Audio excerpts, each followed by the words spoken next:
मैं रामायण में जो प्रभु की चर्चा है उसकी व्याख्या यहाँ पर मैं करता हूँ।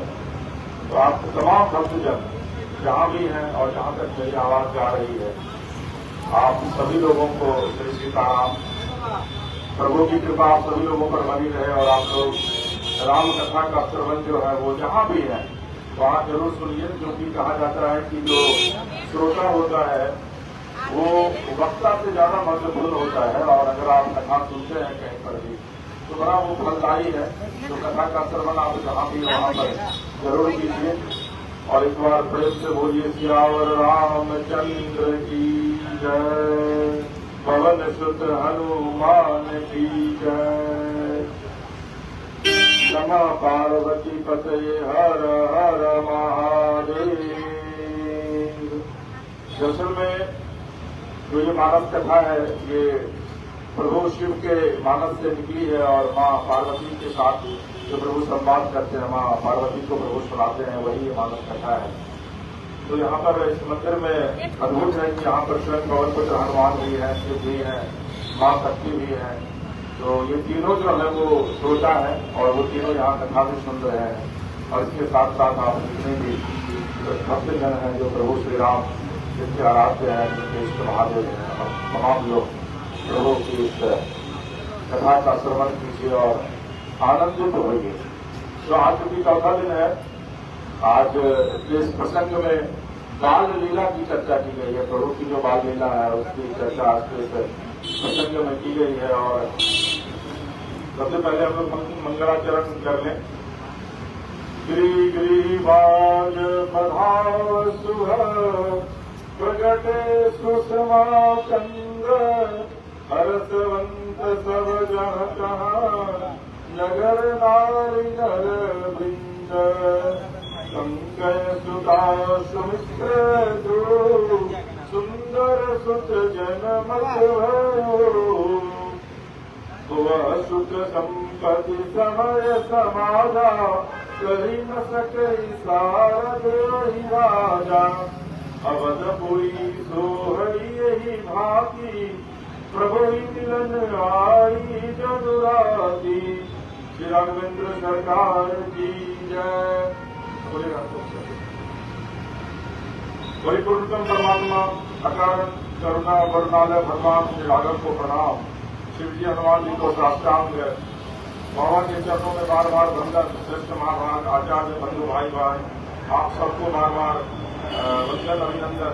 आज कथा प्रसंग में हम आप भगवान की शिशु लीला, बाल लीला, विद्या अध्ययन, नगर भ्रमण से कथा बहुत विस्तृत है। संक्षेप में धीरे धीरे जहाँ से ध्यान करना होगा, अभ्यास पद्धति जहाँ स्मरण करना होगा, समाज पद्धति का प्रयोग करते हुए धनु की अभी तक हम आप पहुंचेंगे। बार बार कथा सुनते सुनते आपको भी कथा कंठस्थ हो जाएगी और ये आपके स्मरण में तब तक मिला देगी जब तक आप दृष्टि पर रहेंगे। हम भी वही कहेंगे जो हम जानते हैं, जो हमारे स्मरण में है, हम गाते भी चलेंगे। 20 वर्ष और सामान्य कथाओं में होता है, तो इसे यहाँ भी है। दरअसल में हम लोग पिछले शनिवार को शिव और मां पार्वती का जो विवाह हुआ था उस संवाद की चर्चा हम लोगों ने की थी, और इस बार बाल लीला कांड जो प्रभु का है उस पर हम लोग चर्चा करेंगे।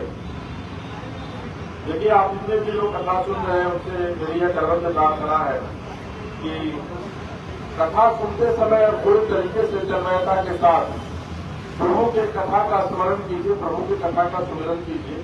अब ये नहीं कथा भी सुन रहे हैं, इधर भी देख रहे हैं, उधर भी देख रहे हैं, मन में कई तरह के सवाल भी आ रहे हैं, तो फिर वो कथा जो है वो कथा नहीं रह जाती है। तो कथा का जब भी आप सुमिरन कीजिए, कथा का जब भी आप स्मरण कीजिए, कथा जब भी आप सुनिए, तो बिल्कुल प्रभु का सुमिरन करके प्रभु को हृदय चित्त में उतारते हुए कथा का स्मरण जो है वो क्या कीजिए, कथा का सुमिरन क्या कीजिए। तो फिर होता क्या है कि आपको लगेगा कि आप जो कथा सुन रहे हैं उसमें प्रभु का दर्शन आपको प्राप्त हो रहा है। तो उस भाव की कथा को आप यहाँ पर जितने भी श्रोतागण है जो यहाँ मौजूद है और जहाँ तक मेरी आवाज जा रही है, जो भी लोग सुन रहे होंगे, तो उसी आशा के साथ, उसी विश्वास के साथ इस कथा का श्रवण कीजिए। भगवान शिव कहते हैं, माँ भगवती से कि देवी अयोध्या जी में मेरे प्रभु ने अवतार दिया, ठीक उसी दिन माँ कैकेयी जी ने एक और सुमित्रा जी ने 2 पुत्रों को जन्म दिया है। आनंद 1 गुना या 4 गुना बढ़ गया। लोगों को पता चला यज्ञ भगवान की करुणा से भगवान का अवतार अर्थात महाराज के घर लाला भयो, तो लोग यज्ञ भगवान का घर घर पूजन करने लगे, लोग अभियारी करने लगे, घर घर यज्ञ होने लगा। क्योंकि त्रेता में भगवान की पूजा की विधि यज्ञ ही थी, द्वापर में पूजा, कलयुग में हरिनाम, सतयुग में ध्यान। तो घर घर यज्ञ होने के कारण धूम की विचकता, धूम की घनिष्ठता आकाश में छा गई। विद्वानों को गुरुदेव ने बुलाया है, विद्वान लोग आकर वेद मंत्रों का उच्चारण कर रहे हैं, मानो वसंत ऋतु के पक्षी कलरव कर रहे हो। आनंद को बांधा नहीं जा सकता, आनंद कोई तौलने की मापने की चीज नहीं है। जिसको जितना आनंद है वो वही व्यक्ति बता सकता है कि उसको कितना आनंद आएगा, और वाकई में जिसको आनंद आ जाता है वह बताने लायक रह भी नहीं जाता। इसकी बड़ी विशेष स्थिति है। दुख को जो आप नाम सकते हैं कि इतना दुख है हम, लेकिन आनंद का कोई भी मापक यंत्र नहीं है। धीरे धीरे समय बीता, हमारे वंश में भगवान ने अवतार लिया है, ऐसा सोचकर सूर्य नारायण भगवान से अयोध्या जी के ऊपर आकर खड़े हो गए। एक माह तक आनंद उत्सव अवश्य चलता रहा, पता नहीं चला समय का क्यों, क्योंकि सूर्य भगवान एक माह तक खड़े रहे। जहाँ रात्रि का बोध हो रहा है और ऊपर दिन अर्थात भगवान ने जो अवतार लिया, तो एक दिन एक माह तो हो गए हो। महापुरुष लोग क्या कहते हैं, जिसके भी जीवन में जब भगवान का अवतरण हो जाएगा, भगवान की भक्ति आ जाएगी, तो उसके लिए उसकी उम्र 1000 साल की हो जाती है। संसार के व्यवहार में तो उम्र घटती बढ़ती रहती है, भगवान में लगने के बाद उम्र सिर्फ बढ़ती है, घटती नहीं है। गीता जी में भी भगवान ने कहा है कि मेरे भक्त का नाश नहीं होता, वही यहाँ कथा में है। भगवान का भक्त कभी मरता नहीं है, संसार वाले आते हैं चले जाते हैं। भगवान की शक्ति जहाँ आ गई वहाँ दिन 1 माह का यानी उम्र वैसी ही बढ़ती चली जाएगी। प्रातः स्मरणीय पूज्य डोंगरी जी महाराज कहाँ गए, धाम गए, लेकिन आज भी हम लोग उनका स्मरण करते हैं। प्रातः स्मरणीय पंडित रामचंद्र जी महाराज जी जो महापुरुष श्री रामचंद्र भगवान की गुणगान में लगे रहे, जाकर भी आज उपस्थित है। कथा कहती है कि हम आप भी भगवान में लगे रहेंगे तो हम जाकर भी यहाँ उपस्थित रहेंगे। भगवान में लगने से अपना भला होता है। कौतुक देखी पतंग बुलाना, एक मास दे जात न जाना, मास दिवस कर दिवस भा, मरम न जानई कोई, रथ समेत रवि भाग्य निशा कवन विधि होई। भगवान सुंदर संबित होकर श्री रविया के ऊपर खड़े रहे। हम लोग ये भगवान में लग गए हैं तो हमारी उम्र संबित हो जाएगी। क्यों? बुढ़ापा भगत के पास आने से डरता है, वास्तविक रूप से जो भगवान की भक्ति में लगा है उसके पास बुढ़ापा नहीं आएगा। भगवान ने सबरी माँ से पूछा, रघुपति सुनु भामिनी बाता, मानो एक भगति करनाता। ये सुंदरी हिंदी शब्दकोश में भामिनी का अर्थ है अतिशय सुंदरी। ये देवी सबरी आप इतनी सुंदर है जितनी कोई 16 वर्ष की कन्या सुंदर होती है। यहाँ ये अर्थ है सबरी माँ को अब तो कलाकार बनाते हुए बिठा अवस्था लकुटिया ये शरीर कांपता है, लेकिन भगत कभी बूढ़ा नहीं होता। और इसलिए आपको पता है कि 2 भगवान के बड़े भक्त थे, एक माता सबरी और माता अहिल्या, जिनको भगवान ने यह वरदान दिया था कि आप कभी बूढ़ी नहीं, तो वो हमेशा युवा अवस्था में ही रहे। ये चित्रण किया जाता है कि माँ बड़ी में वो गलत चित्रण है, माँ हमेशा युवा ही रही और ये भगवान का आशीर्वाद था। दूसरी जो सबसे महत्वपूर्ण बात है कि जब भगवान का अवतरण होता है तो भगवान बहुत जोर जोर से रोते हैं। आप लोग उसमें पढ़ते हैं जो हम लोग चौपाई, तो उस चौपाई में जो है इस बात की व्याख्या की गई है। श्री सिंह ने माँ पार्वती से कहा है, भय प्रकट कृपाला दीन दयाला कौशल्या हितका। ये जो हम लोग गाते हैं ये आप जान लीजिए कि ये शिव की रचना है। शिव ने माँ पार्वती के साथ संवाद किया। जब प्रभु का अवतरण होता है प्रकाश पुंज के रूप में, प्रभु निकलते, प्रभु इतने बड़े हो जाते हैं ना कि माँ को सत्य अचंबित हो जाती है, तो कहती है कि प्रभु मैंने आपको पुत्र रूप में मांगा था। तो फिर जो है वो प्रभु बाल रूप में आते हैं और कहते हैं कि आप रोइएगा नहीं तो लोगों को पता कैसे चलेगा कि आपका जन्म होगा। तो प्रभु खूब जोर जोर से रोने लगते हैं। और फिर उसके बाद तब दशरथ जी को पता चलता है कि उनको पुत्र हुआ। एक बड़ी सी पंक्ति, चारों भाई को बाहर लाया जाता है, राम लक्ष्मण भरत शत्रुघ्न जी को, तो चारों भाई को पालने में लिटाया जाता है। गुरु वशिष्ठ लाते हैं, सबको लिटाते हैं, तो 3 भाई चुप हो जाते हैं, राम भरत और शत्रुघ्न, लेकिन लक्ष्मण जी चुप नहीं होते। तो बड़ी अच्छी पंक्ति है, व्याख्या है की गई है कई कवियों के द्वारा कि पालने में लखन व राम जी लिटाए गए, पालने में लखन व राम जी लिटाए गए, लेख से ही करुणा सदन चुप हो गए। लेकिन लक्ष्मण ने कुछ ऐसा कोई रोए की रोका चुप हो गए।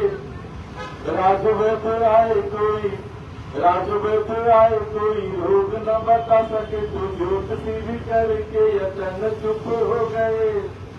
राजवैद आए कोई, रोग न बता सके तो ज्योतिषी भी करके यतन चुप हो गए। तो क्या हुआ? गुरु ने उठाया, गुरु ने उठाया और राम जी के चरणों में लिटाया तो लखन चुप हो गए। गुरु ने उठाया और राम जी के चरणों में लिटाया तो लखन चुप हो गए। देखिए, लखन जो है वो प्रभु श्री राम की उतरी परछाई।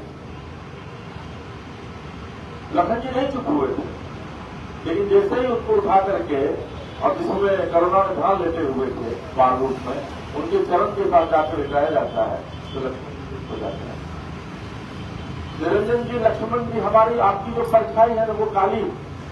आप जहां बैठे हैं आपकी परछाई देखिए काली। यहाँ जितने लोग बैठे हैं सृष्टि में, जो पेड़ है उसकी भी परछाई काली है। लेकिन आपको पता है प्रभु राम जी की परछाई बिजली थी, क्योंकि लखन उनकी परछाई थी। इसलिए लक्ष्मण को प्रभु मां जानकी से भी ज्यादा प्यार करते हैं और भरत जी को हनुमान जी से भी ज्यादा। हनुमान जी को कहते हैं रामचंद्र जी, तो मेरी प्रिय भरत सन भाई, तुम मुझे भरत की तरह प्रिय हो हनुमंत। और इसकी जान लीजिए कि भगवान रामचंद्र जी की सेना में सबसे कमजोर हनुमान जी थे। समझिए जो पूरी सेना को कितनी ताकतवर हो। जो लोग वृद्धावस्था को प्राप्त करते हैं वो भी चित्त में बिठा ले। भक्त कभी बूढ़ा नहीं होता, भक्त कभी युवा भाव में रहता है। क्यों? उसके माँ बाप जगत वाले नहीं है, उसके माँ बाप ऊपर वाले हैं। परमात्मा ने माँ से पूछा, हे सुंदरी, मेरी अर्धांगिनी देवी सीता का पता आप जानती हैं? कबीर गामिनी माँ के सौंदर्य की कितनी सुंदर प्रशंसा भगवान ने की, आपने देखा, आपको कुछ पता है? माँ ने कहा, आप पंपापुर हो जाइए, वहां सुंदरी जी मिलेंगे, वो आपका सब काम करेंगे। वहां कहने का यह है कि हम आप भगत है, असली चाहे नकली, इस पेड़ में नहीं पड़ना है कि हम असली भगत है कि नकली भगत है। भगत है, बस इतना पर्याप्त है, हम राम जी के तब राम जी हमारे हैं। हम राम जी के राम जी हमारे हैं। ये चित्त में सदैव रहना चाहिए। जगन्नाथ कौन सुना रहा जिसको बाबा मैया को बाबा बोले, हम जिसको बोलते हैं और चोरी सुन गिरजाति दृढ़मति थोरी, काग भुषुंड संग हम दो, मनुष्य रूप जानई नहीं को। इसलिए बताया आपको, भगवान जब अवतरण भगवान का होता है तो वो मंगलवार के दिन होगा और मंगलवार को 12 बजे। तो निरंजन बाबू, अगले रविवार को 12 बजे हम लोगों को राम मंदिर का झंडा फहराना है, क्योंकि भगवान का अवतरण एकदम एग्जैक्ट 12 बजे हुआ। और बड़ा अद्भुत है, भगवान जब अवतरित होते हैं तो सूर्य भगवान आते हैं, क्योंकि सूर्य कुल में आते हैं भगवान राम। ये सूर्य वंश है, भगवान सूर्य का कुल है, जिसमें भगवान अवतरित हुए हैं। तो भगवान जब आते हैं ना तो सूर्य भगवान 12 बजे बीच में चले आते हैं। तो बीच में आ गए ना तो इतने वो प्रसन्न हुए कि वो भूल गए, सुधी भूल गए कि हमको भी डूबना भी। और पूरी अयोध्या में अवध, अवध का मतलब पता है ना क्या होता है? अवध किसी में बदल नहीं हो सकता है, कोई अवध है। तो भगवान 1 महीने तक सूर्य भगवान बीच में रहे, अपने 7 घोड़ों पर सवार होकर। भूल गया लोग, अयोध्या के लोग भूल गए। 1 महीने तक भजन कीर्तन चलता रहा और इतना रंग अबीर उड़ा, ये आकाश जो है वो पूरा छा गया था। बादल से नहीं छाया था, उसके छा गया। उसके पीछे में एक कहानी है। भगवान जब अवतरित हुए तो रात्रि माता रूठ गई। रात्रि माता रूठ गई और जाकर के भगवान से कहती है कि प्रभु, कैसा अनर्थ किया, हम ही से आपकी शत्रुता कि हम आपके जन्म को देख नहीं पाए, क्योंकि आप दिन में जन्म लिए 12 बजे। और बड़ी रूठ गई रात्रि माता। तो भगवान ने कहा कि भगवान ने कहा कि ये जो रात्रि माता आप रूठिए मत, बल्कि आप इस बात की चिंता मत कीजिए, मैं इस बार सूर्य कुल में अवतरित हुआ, लेकिन मैं अब जो अवतरित हूंगा अगली बार, तो मैं रात्रि में अवतरित रहूंगा। भगवान कृष्ण रात से 12 बजे तक, तो माँ रात्रि को भगवान राम ने वचन दिया और इसलिए और जान लीजिए यहाँ जो भी भक्त जाना, जो भी लोग सुन रहे हैं, चंद्रमा की बड़ा नाराज होते हैं भगवान को।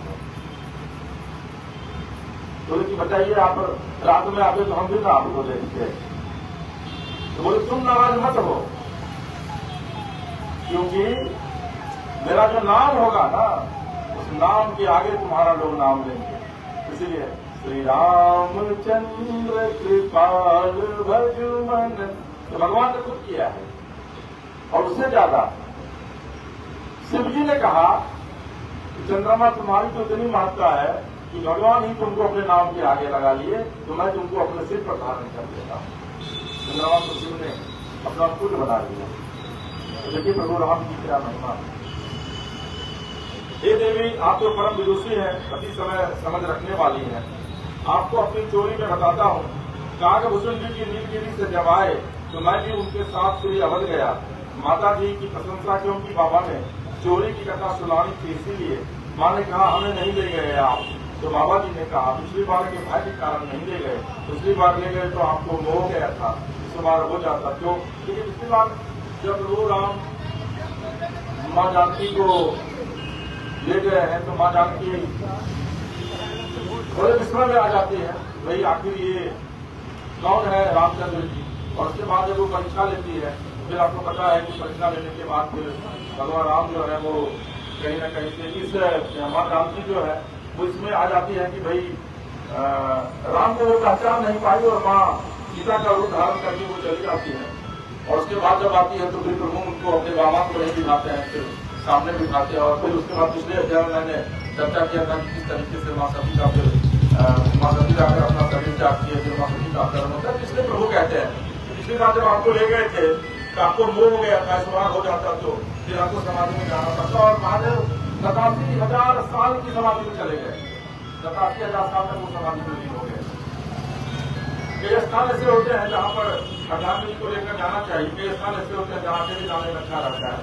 माता लोगों को अच्छा और बुरा भी बहुत जल्दी लगता है। आपका कोई अजीब हो तो कोशिश करिए कि वो अर्धांगिनी को न ले जाए। क्यों? न जाने आपके साथ कैसे व्यवहार वो करे और फिर पत्नी को बुरा लग जाए तो समझ नहीं खतरे में आ जाए। इसलिए देखिए कहा गया है, धर्म कहता है कि हर जगह जाइए तो पत्नी को साथ लेकर रखिए। पत्नी जो है वो कलयुग में आप देख रहे हैं महिलाओं को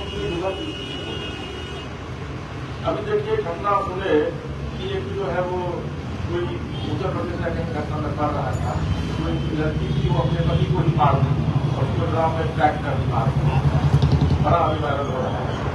तो पत्नी को हर जगह पत्नी कोई शोभा की वस्तु नहीं है, उसको हर जगह घुमाया जाए। पत्नी बड़े काम करना, पत्नी को पर्दे में रखे। लेकिन मैं ये नहीं कहता हूँ, बाबा भी ये नहीं कहते, बाबा ये जरूर कहते हैं पत्नी को हर जगह घुमाने की कोशिश। बाबा जी ने एकदम साधारण कहते हो, अयोध्या में कोई पूछने वाला ही नहीं था। बाबा कहते हैं देवी हम अयोध्या जी की गलियों में टहलते रहे, किसी ने पूछा ही नहीं। वहां देखा जो आया बधाई गया, उसने जो मांगा महाराज ने उसको वही दे दिया। भगवान के पावन उत्सव पर महोत्सव पर भी प्रसंगों पर जितना हम समर्पित करते हैं, लुटाते हैं, भगवान उसको देखकर उसको रसोना करके चले जाते हैं। मैंने कोई कम तुम 1 पैसा दोगे तो 10 लाख देगा। तो देखिए सबसे बड़ी पूजा जो है ना, कहते हैं नर सेवा जो है वही नारायण सेवा है। हम दरिद्र की अगर सेवा करते हैं भगवान उसको बड़ा पसंद होता है। भगवान दरिद्र नहीं वास करते, तो दरिद्र की सेवा जो है वो जरूर कीजिए। नर सेवा जो है वो नारायण सेवा है। और उसके राम नवमी के दिन जो है न निरंजन दिन हम लोग कोशिश करें, गरीब लोग हैं तो सब लोगों को प्रजा का सम्मान करना है, क्योंकि राम उसी में बसते हैं। हम आपको भक्त हैं राम, हम आपसे बड़ा भक्त हैं। आपको पता है जो बहुत निर्धन है ना, पहले पटना के बहुत बड़े आदमी के साथ में बैठा हुआ था, बहुत बड़े भक्त हैं। उन्होंने मुझे कहा कि आप जहाँ मंदिर के लिए प्रयास शुरू कीजिए और वही तरफ क्यों मतलब होगा। मैंने उनको बताया कि उन्होंने कहा मैं करूंगा। तो उन्होंने भी कहा कि ये प्रारब्ध है कि आप अच्छे कुल में जन्म लेकर भी बहुत गरीब हो जाते हैं। और कई ऐसे लोग हैं जो बहुत गरीब परिवार में जन्म लेकर भी बहुत बड़े व्यक्ति बन जाते हैं। ये इसका प्रारब्ध है। और ईश्वर का प्रारंभ क्या है इसे पूरे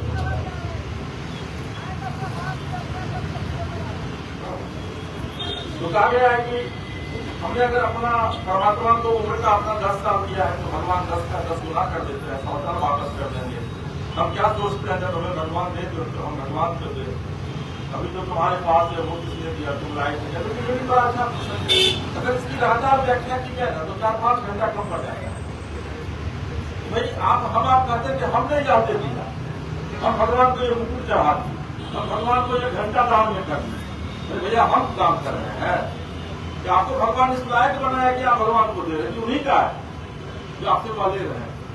लेकिन ये मूर्ख मानव, ये मूर्ख इंसान जीवन भर इसी गलती मतलब में जीता रहता है कि हमने यह कर दिया, हमने मंदिर बनवा दिया, हमने मस्जिद बनवा दिया। अरे भैया हम आप कुछ नहीं करते, सब करने वाला वो जो आपको दे रहा है आप उसको भी लौटा रहे हैं।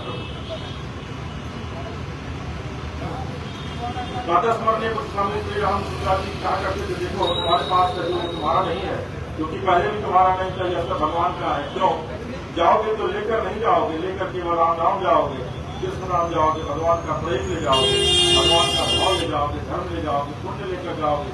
तो जो लेकर जाना है उसका संग्रह करो, जो यहाँ है इससे मन को हटा लो। भगवान साथ रहते हैं, धर्म साथ रहता है।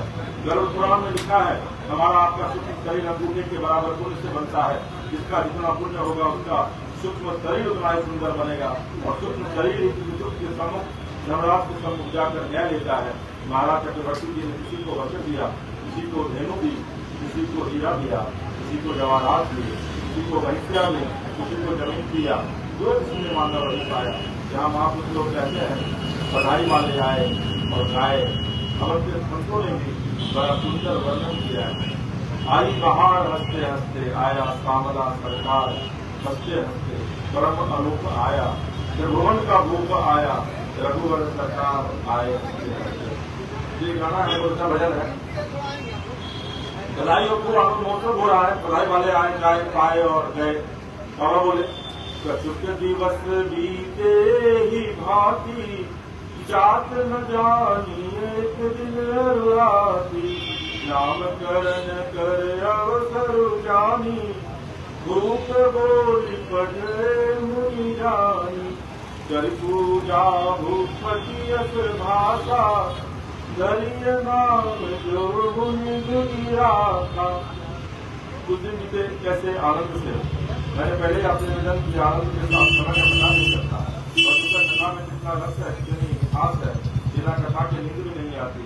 जितना भी सुनते चलेंगे आप, जितना भी सुनेंगे मन नहीं भरता है।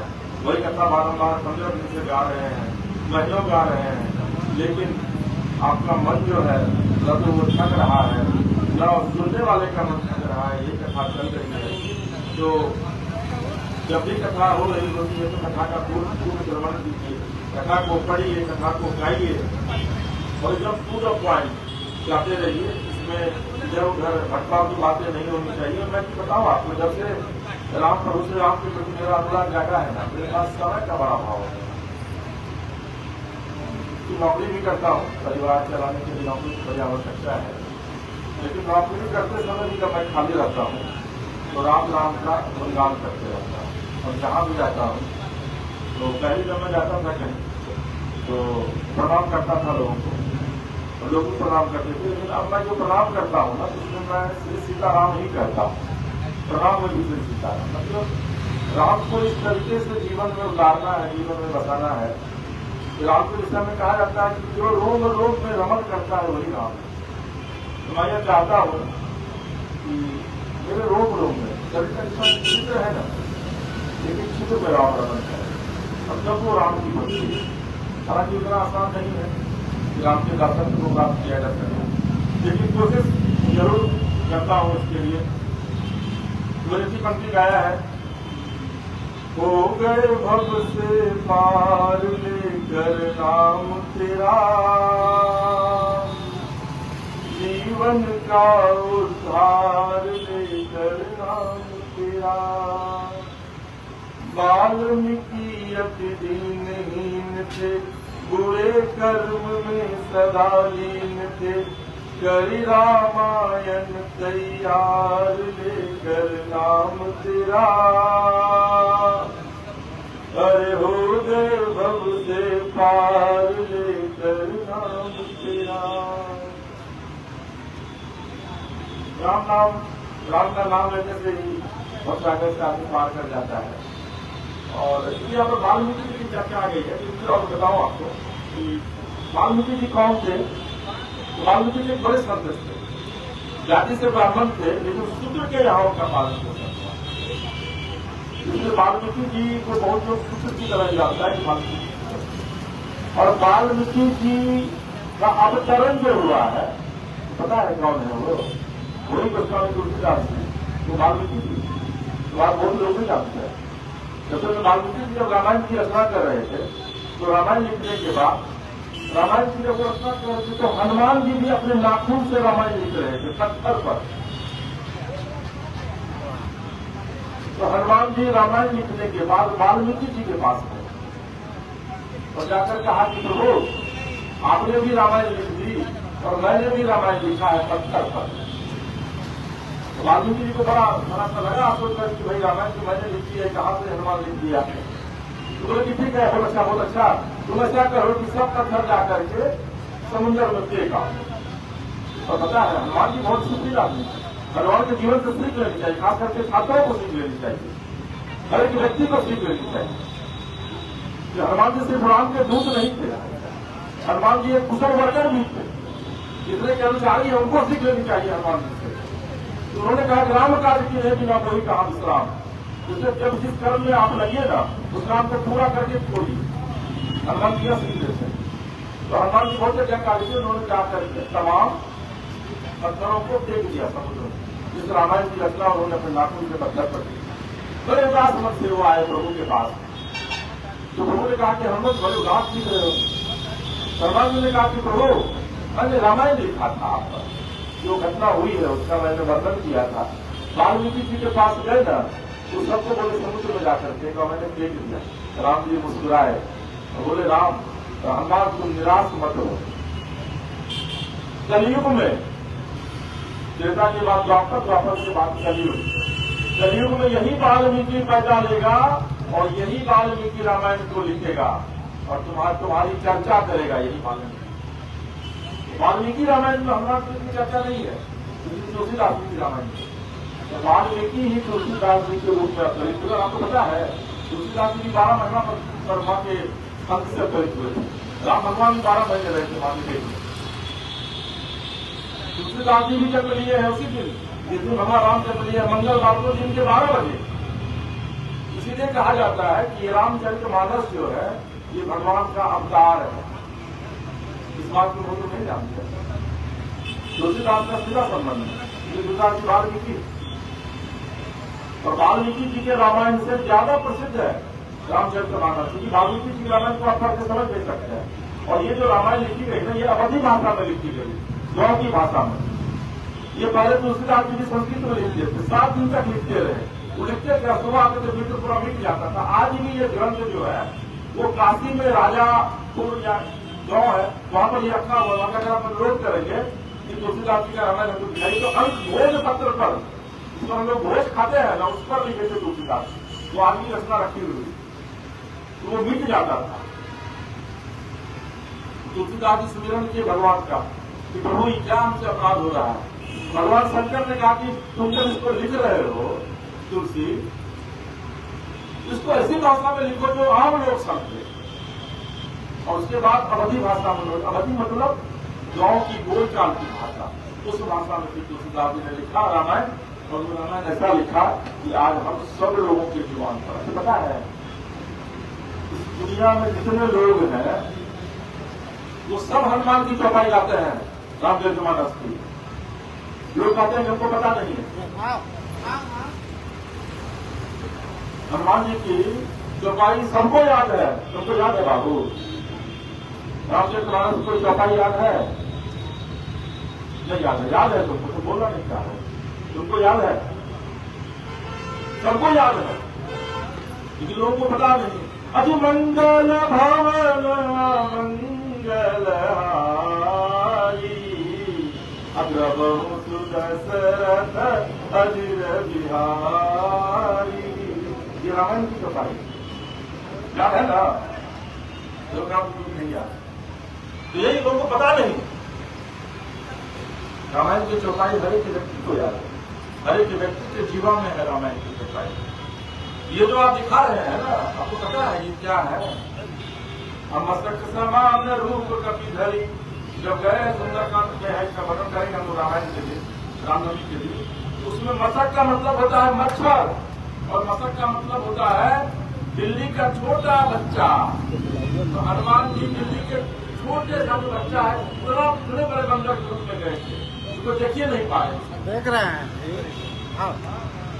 इसलिए तो ये मैं रामायण से जुड़ी हुई जो कहानियां व्याख्या में उसका वर्णन मैं आप लोगों को कर देता हूँ।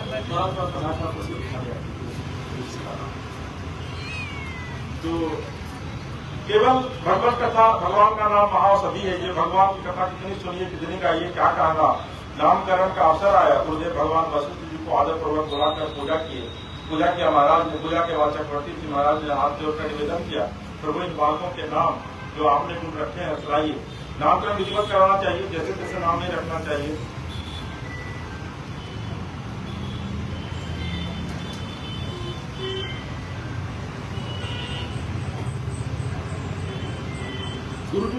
गुरु जी ने छोटा छोटा नाम रखा, जैसे पुत्र का नाम रखा राम मतलब जगत के मालिक, आनंद के समुद्र, सुख के खजाना, सब में सर्वकार जो रमन करता है। योगियों को जो तत्व भासते हैं और भक्त जिनका भजन करते हैं, आदि आदि कई व्याख्या इस पर की गई है। इन्हीं का नाम रखा गया राम। तो जब राम बोलिए थोड़ा सा प्यार आप बंद कीजिए और बोलिए राम। इतना ही। अरे दशरथ जी कितना राम से प्यार करते थे कि राम जी को जानने के थके नहीं। वाली बात दशरथ जी ने शरीर त्यागा था, है ना? राम राम कह राम कह, राम राम कह राम, भूपति गयो सुरधाम। 6 बार राम का नाम लेकर दशरथ जी अपना शरीर त्यागे। राम को दशरथ से ज्यादा कोई प्यार नहीं। दशरथ जी राम के वियोग में दशरथ जी ने अपने शरीर को त्याग दिया। और ये बताता है कि एक पुत्र से और एक भगवान से, एक पिता का और एक भक्त का कितना संयोग आश्रय, कितना प्रगाढ़, कितना गहरा संबंध होता है। लोग कहता है कि पति पत्नी है, 7 जन्म का रिश्ता है। पति मर जाता है, पत्नी रोती रहती है 3 महीना। बेटे का साथ इस शरीर से 14 दिनों का है, पत्नी का साथ इस शरीर से 3 महीने का है। फिर मतलब ये बात नहीं बिना अंदाजा लगाइए कि अगर दशरथ राम का नाम लेकर के 6 बार इस शरीर को गया, तो दशरथ महाराज जी ने केवल एक ही बात सुनी। जितनी व्याख्या जो गुरु वशिष्ठ जी ने की है वो नहीं सुनी, सिर्फ राम सुना। क्यों? क्योंकि वो सुनना ही नहीं चाहते कि राम भगवान है। कितना भी बड़ा आदमी हो जाए, अपने माँ बाप के लिए वो छोटा ही होता है। और जो आदमी अपने माँ बाप के लिए बड़ा हो जाता है तो उसकी जिंदगी उसमें समाप्त हो जाती है। चाहे कितना भी बड़ा हो जाए, बाप गाँव में भी रहता है तो बेटा माँ के लिए, वो बाप के लिए वही लाता है जो छोटे पर पहिया खेलता था। माँ बाप के मन से उसका वो स्वरूप नहीं जाता। और यह सदैव ध्यान रखना चाहिए कि हम संतान हैं। हम कितने भी बड़े हो गए, कितना भी पौरुष ले लिया, कितना भी आत्मोपार्जन कर लिया हो, कितनी भी महिमा हो, जो भी हम उनके लिए वही रहे जो है। चक्रवर्ती महाराज ने क्या सुना? केवल राम, राम जी ब्रह्म है। गुरुदेव भगवान ने कहा जो सबका भरण पोषण करता है उनका नाम भरत है। विश्व भरण पोषण कर जोई, ताकर नाम भरत सम होई, सो तुम जान हो अंतर्यामी, पूर्व हूँ मोर मनोरथ स्वामी। और आप जितने लोग सुन रहे हैं और यहाँ पे लोग बैठे हुए हैं, आप भरत जी का नाम का सुमिरन डेली कीजिए। आपको कभी भी भोजन का लाना नहीं पड़ेगा। आप ये प्रैक्टिकल करके देख लीजिए, क्योंकि भरत का मतलब ही होता है भरने वाला। आपका घर, आपके घर में कभी भी अन्न का संकट नहीं रहेगा। आप इस चीज को आज से आजमा कर देख लीजिए। मैं तो यहाँ कथा करता रहूंगा, आप कभी आकर हमको कहिएगा ये बात। अन्न का संकट भगवान कभी नहीं होने देता है। दूसरी बात है कि पुत्र और पिता, माता का संबंध क्या होता है? कहानी में पढ़ रहा था, आप लोग जानते हो संबंध। एक माँ था, एक बेटा था, अपनी पत्नी से बहुत प्यार करता था। सब लोग करते हैं। लेकिन वो पत्नी के प्रेम में इतना भाव विवल हो गया कि एक दिन पत्नी उसको बोली इतनी अपने मैया के कलेजवा काट के ला रहा है। वो निकला, जा करके मां का कलेजा निकाल कर गया। और जब वो कलेजा निकाल कर जा रहा है, सच्ची घटना है, तो उस लड़के को ठोकर लगी, वो लड़का गिरा तो वो जो कलेजा था ना हृदय, वो हृदय से आवाज आती है कि बेटे तुमको चोट क्यों नहीं लगी।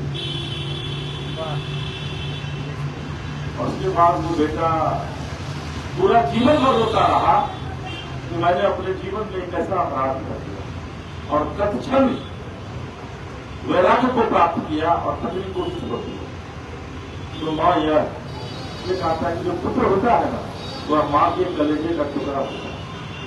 लेकिन आजकल जो पुत्र है, ये जो पुत्र है, आजकल पुत्र समझता नहीं, कल्याण कर देता है।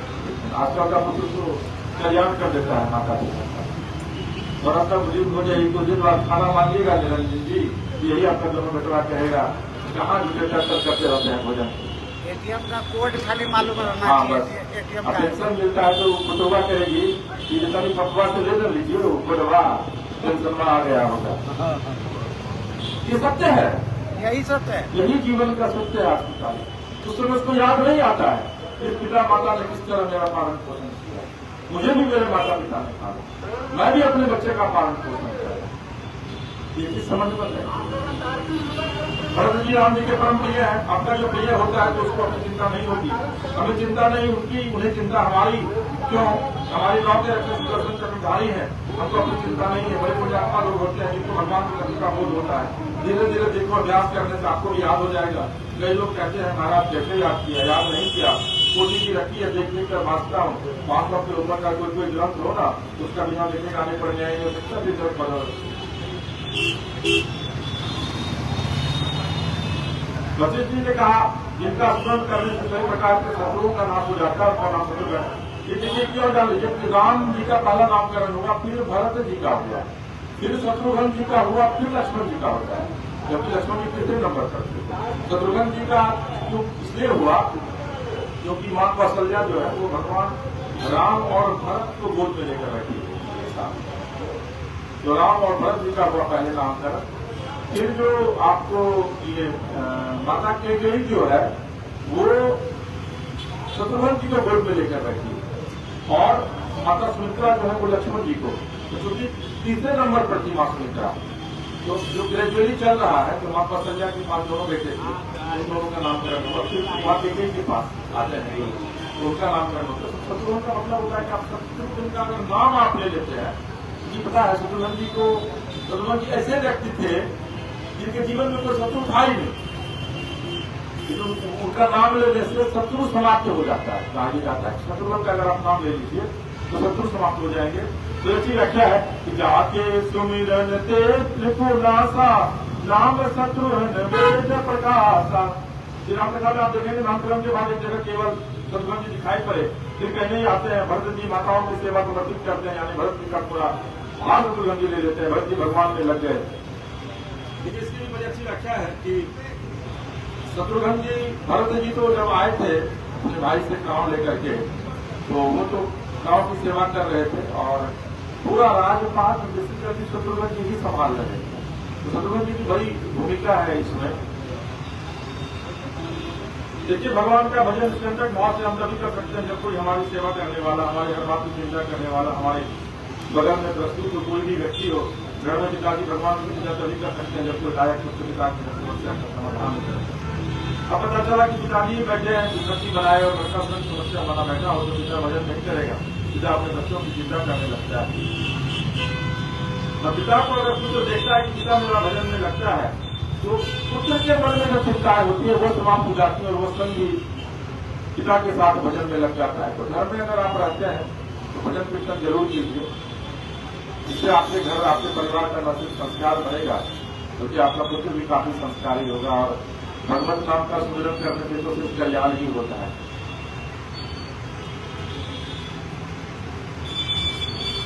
तो शत्रुघ्न जी के भरोसे ही भरत जी जो है वो तमाम चिंता से मुक्त हो जाते हैं। अब देखिए लक्ष्मण जी के नामकरण की बात आई। जो सब लक्षणों के धाम है। गुरु वशिष्ठ जी कहते हैं नरसिंह जी से कि ये जो आपका तीसरा पुत्र है ना, इसमें 10 लक्षण है, तमाम लक्षणों से युक्त है, तमाम लक्षणों का धाम है, इसलिए इनका नाम जो है वो लक्ष्मण है। और ये राम के सदा और सर्वदा प्रिय है। तो आप देखते हो कि राम जी के साथ कई जगह पर आप देखेंगे कि मां जानकी नहीं है, लेकिन राम जी के साथ हर जगह पर लक्ष्मण जी जरूर मौजूद है। तो प्रेम जो है ना वह राम लक्ष्मण की तरह होना चाहिए। और कम से कम निरंजन जी आपने 2 बेटा है, इस दोनों बेटे को जरूर यह शिक्षा दीजिए, इस दोनों का प्रेम भी राम लक्ष्मण की तरह बनाए। सीता की आवश्यकता नहीं पड़े तो नहीं पड़े, लेकिन राम बगैर लक्ष्मण के नहीं रहे और लक्ष्मण बगैर राम के नहीं रहे। ये शिक्षा हमेशा दीजिए बच्चों को। अगर आपके 2 बेटे हैं तो ये शिक्षा दीजिए, और अगर 4 बेटे हैं तो यह शिक्षा दीजिए कि राम लक्ष्मण भरत शत्रुघ्न की तरह रहो। और अगर 5 बेटे हैं तो पांडव की शिक्षा दीजिए, युधिष्ठिर भीम अर्जुन और नकुल और सहदेव की तरह रहो कि एक भाई अगर कुछ ले आता है तो माँ कहती है कि 5 भाई में बांट लो, लिहाजा द्रौपदी का बंटवारा हो जाता है। आपकी तारीफ में संभव है क्या? बताइए। आज शादी करके लाएगा और माँ को पता नहीं चलेगा, अपना विजय सुखा देती दोनों भाई बांट लो, तो पहले मैये को बांट देगा। जय श्री राम। तो समझिए, भ्रातृत्व प्रेम अगर देना हो तो भ्रातृत्व प्रेम में राम लक्ष्मण भरत शत्रुघ्न युधिष्ठिर भीम अर्जुन नकुल सहदेव से बड़ा कोई उदाहरण नहीं, रावण से बड़ा कोई उदाहरण नहीं है। रावण भी कुंभकर्ण को बहुत, रावण अपना 3 ही भाई थे, रावण कुंभकर्ण और विभीषण। विभीषण को रावण बहुत जान से ज्यादा प्यार करता था। लेकिन बताइए न, जिस लंका में रावण के अलावा किसी का नाम नहीं रमाना था, वहां भगवान राम की पूजा, भगवान विष्णु की पूजा करते थे विभीषण, वो करने देता क्या रावण? क्योंकि रावण जानता था कि मोक्ष इसी से मिलेगा। और यही एक भाई है जो हमारा जिंदा बचेगा। और यही वजह है कि जो वो लंका कैसे छोड़ता, लंका नहीं छोड़ता, विभीषण मारा जाता वो भी। तो भरी सभा पे पैर से मारा रावण ने, वो जानबूझ करके मारा ताकि विभीषण यहां से चला जाए अपमान होकर, तो कम से कम यह बच जाएगा। तो भ्रातृत्व प्रेम बड़ा दूत है, भाई से बड़ा कुछ नहीं होता है। कहा गया मिले न जग में सहोदर भ्राता। तो भाई से प्रेम बहुत कीजिए, चाहे वो भाई कोई भी। भाई आपका कर्मी है, आपको बहुत गाली देता है, मारता है, तो भी उससे प्रेम, लेकिन वह भी सुधर जाए। वेद इसकी व्याख्या करता है, धर्म इसकी, सनातन इसकी व्याख्या करता है। तो गुरु वशिष्ठ कहते हैं, जय नाम गुरु हृदय विचारी, वेद तत्व नृप तव सुखचारी, मुनि धन जन सर्वस शिव प्राणा, बाल के निरंग से सुख माना। गुरुदेव ने कहा, राजन आपके 4 पुत्र वेद के सार है, पुत्र पिता की आत्मा होता है, पुत्र को देखकर पिता के जीवन का पता चलता है। शंकर सुवन केसरी नंदन, अपने जीवन के पल पल कंचन का हिसाब अपनी संतान में देख सकते हैं। जीवन इसलिए नहीं बचाना है कि हमारा हित होगा, इसलिए बचाना है कि हमारे कुल का हित होगा। हम जहाँ जाते हैं हमारे कुल का संस्कार वहीं पहुंच जाता है। आज की जो स्थिति है, आदमी अपनी मौज में रहना चाहते हैं।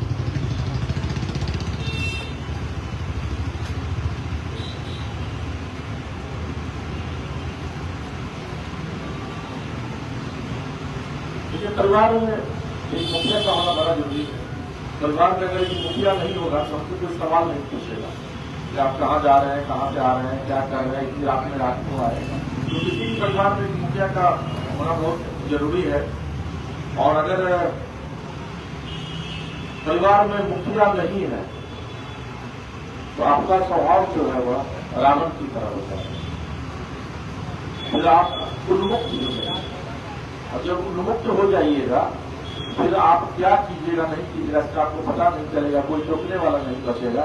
तो फिर आप अपराधी बन जाइएगा, फिर आप गलत काम करने लगेगा, आप गलत संगति में पड़ जाइएगा, कुकर्मी बन जाइएगा।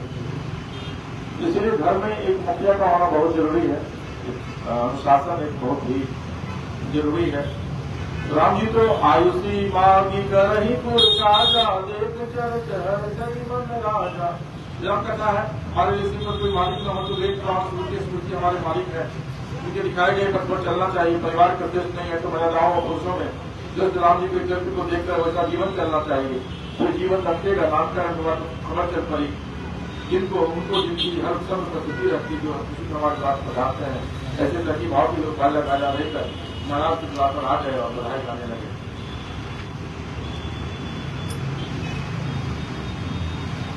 कबहू छंद कबहू बर पलना मातु दुलारे कही प्रिय ललना। चलो भैया अपने लोग भी सब लोग हम लोग गाना वाला भजन जब हो जाता है कि भजन गाने का मजा तब है ना जब साथ में वाद्य यंत्र वाले लोग रहते हैं, तो फिर भजन का मजा जो है वो दोगुना हो जाता है। हम लोग इसलिए कथा में ही इसको हम लोग परिणत करते हैं। फिर आगे बाल रूप में चारों भाइयों की जन्म की बधाई हो गई। प्रेम मगन कौशल्या ऋषि दिन जाति न जान, सूत सने बस माता बाल चरित कर गान। फिर अगर बाल रूप में हमारी सूर्य में कथा की मर्यादा है, जिन्हें आगे बढ़ना चाहिए, क्योंकि बाल लीला में सबको रस नहीं आता है, ऐसा बाबा शिव कहते हैं। जिन रघुनाथ चरण रति मानी तिनकी गति प्रगट भवानी।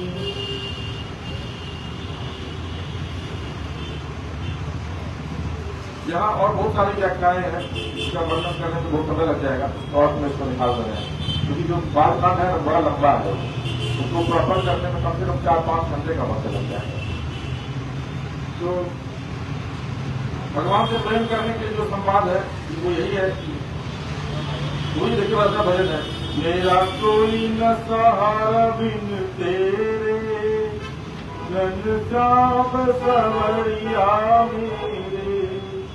मेरा कोई न सहारा बिन तेरे, नंद लाल सवरिया मेरे। प्रेम मगन कौशल्या निश दिन जात न जान, सूत सने बस माता बाल चरित कर गान। बहुत बाल लीला है, गुरु भगवान ने 351 पद लिखे हैं। ये राघव की गुंजन में क्या लीलाएं हैं अद्भुत, बहुत लीला है अद्भुत। जो है तो पढ़िए, विजाइयों का नैया हो कि चाहे राघव हो बाबा हो कि मैया हो, जो भगवान को जाने वाले गीत हो उसको कंठस्थ करिए, याद करिए। याद नहीं कीजिएगा तो अगर लगातार गाते रहिएगा तो उसको वो आपकी सुमिरन में आ जाएगा, अभ्यास में आ जाएगा। करत करत अभ्यास के जन्मति हो सुजान, रसरी आवत जात है सिर पर निशान। अभ्यास करते करते देखिए कितना सुना हो जाता है। इसी तरीके से अगर आप अभ्यास कीजिएगा तो आपको कंठस्थ याद हो जाएगा। एक उदाहरण मैं आपको देता हूँ कि घर में कहीं आप स्विच पर लगातार अगर हाथ देते हैं तो वो स्विच जो है वो रगड़ाता है। रस्सी को अगर आप लगातार पत्थर पर भी आप उसको डेली रगड़िए, रस्सी को पत्थर पर भी दाग पड़ जाता है। तो अगर आप इस कथा का श्रवण करते हैं, कथा को पढ़ते हैं तो वो आपके संस्मरण में आ जाएगा, आपको याद हो जाएगा। हम भी डेली कर रहे थे तो वही हमको भी याद हो रहा है। और इसी तरह कथा करते करते फिर ऐसा वक्त आएगा कि पूरी रामायण ही हमको याद आ जाएगी, याद हो जाएगी पूरी रामायण। फिर उसके बाद हमको सब देखना पड़ता है, वो देखना नहीं पड़ेगा। भगवान ने देखा मालिक वही लीला वही व्यवहार मुझे लाला बना के रख दिया। एक बार प्रभु ने लीला किया, माँ ने स्नान कराया, अमृत पान कराया, पालन में पौधा जाए सुला दिया। छोटे बच्चे माताएं सोचती हैं जल्दी सो जाए तो घर का बहुत कुछ काम हो जाएगा, अच्छा। लेकिन बच्चे भी कसम खा लेते हैं, रात को तो सोते ही नहीं, दिन में भी नहीं सोने देते। बच्चे सोते कब है, जब अपने को कोई काम नहीं रहता है तो वह सो जाएंगे, काम होगा तो उसमें बच्चे जग जाते हैं। और ये बच्चों का रूटीन रहता है, आप देखते हो घर में जो भोजन करने बैठो तो जो लोग करना है वो सब कर देंगे, आपस समझो बच्चा अपनी और आपका हमारा इंटरेक्शन चाहता है। इसलिए बालक बालिका जो भी छोटा बच्चा वो वही क्रिया करेगा कि हम आप अलग गई उनकी तरफ अट्रैक्ट हो, आकर्षित हो। वृद्धावस्था और बचपन ये दोनों हमको अपने आपको अपनी ओर आकर्षित करना सिखाता है या फिर अपनी ओर आकर्षित करना चाहता है। कहीं जाना नहीं, यही रहना, हिलना मत, गए तो आपस समझो। ऐसा चिल्लाऊंगा कि खैर नहीं तुम्हारी, जहाँ काम में लगेगी बस बच्चे शुरू हो जाते हैं। तो बस हमारे स्नान कराया, पालने में पढ़ाया प्रभु श्री राम को, अमृत पान करा के जैसे स्नान करके पूजा में गए, भगवान रंगनाथ को भोग लगाए, नेत्र बंद किए। 8 मनुष्य फिर दोबारा जब माँ पूजा की में गई तो देखा मेरा लाला के यहाँ आकर के भोग लगा रहा है। फिर पालने में देखा तो वहां भी राम सो रहे थे। लेकिन भगवान राम को लगा जब धीरे धीरे समय बीतता गया भाई कुछ हो नहीं रहा है, तो उन्होंने बाल लीला की, यही बाल लीला है। एक बार माँ भगवान को सुला करेंगे और फिर कुल देवता का पूजा करने के लिए वो माँ जाती है कौशल्या, और जब प्रसाद चढ़ाती है वहां पर और कष्ट को बंद करती है, प्रसाद रहने के बाद सबको बंद कर देना चाहिए। और जैसे ही पट खोलती है तो वहाँ देखते हैं कि भगवान जो राम है, जो बाल्य अवस्था में, वो वहाँ पर मौजूद है, उसके पट के भीतर। तो वहाँ को लगा शंका, कहीं मैं गलत तो नहीं देख रही हूँ। वो दौड़ करके आती है फिर पालने में, तो देखते हैं कि पालने में भी प्रभु सोए हुए हैं। फिर वो दौड़ कर जाती है वहाँ, देखते हैं वहाँ भी सोए हुए हैं। ये माँ बड़ी विस्मित हो जाती है। तो जिस तरीके से जब प्रभु जन्म लिए थे उस समय माँ विस्मित हो गई थी प्रभु के उस रूप को देख करके। उसी तरीके से वहाँ दुई बालक देखा मति भ्रम गोरे किरान विशेषा। मेरा ही बालक दो जगह मेरी मति को भ्रम है, कोई विशेष कारण है। माँ को व्याकुल देखकर भगवान मुस्कुराए और राम जी जब मुस्कुराते हैं तब तक लीला होती है। यहाँ भी प्रभु हंसी देते मधुर मुस्कुरानी, आगे मुस्कुराए मुस्कुराते एक राव मात ही निज अद्भुत रूप खंड रोम रोम प्रतिलागे कोटि कोटि ब्रह्मांड। माँ को भगवान ने अद्भुत रूप दर्शन कराया। एक एक रोम चित्र में करोड़ों करोड़ों ब्रह्मांडों का दर्शन करवाया बाद में भगवान ने उस बाल रूप में। माँ को भगवान के एक एक बाल में नजर लगाइए, पूरी सृष्टि पूरा ब्रह्मांड समाई। समझिए छोटा सा बालक जो कि पालने में लेटा हुआ है, और जब वो बालक अपने माँ को अपना दर्शन कराता है तो यह दर्शन होता है कि पूरा ब्रह्मांड उनके शरीर में समाया हुआ है। अगणित रवि शशि शिव जरुणानन बहुगिरि सरित सिंधु मही कानन काल कर्म गुण ज्ञान सुभाव असो देखा जो सुना खाओ। माँ को भगवान ने अनेक सूर्य अनेक चंद्र ब्रह्मांड ब्रह्मा विष्णु शिव सब दर्शन कराया। पर्वत नदियां वन प्रदेश माया शक्ति जो जीव को नचाती है वो भी दर्शन कराया। भक्ति जो माया से जीव को चुराती है वो भी दर्शन कराया। कर्म ज्ञान गुण स्वभाव राग विराग सब माँ थर कांपने लगी। देखिए जो देखा ना वो दिखाई पड़ता है, जो स्थिति बिगड़ जाती है माँ भगवान की स्तुति भी नहीं कर पा रही है वाले घबराहट के। प्रभु ने दर्शन कराया तो आनंद होना चाहिए, नहीं अगर पुण्य दर्शन हुआ तो माँ के चित्त में आनंद नहीं आ रहा है।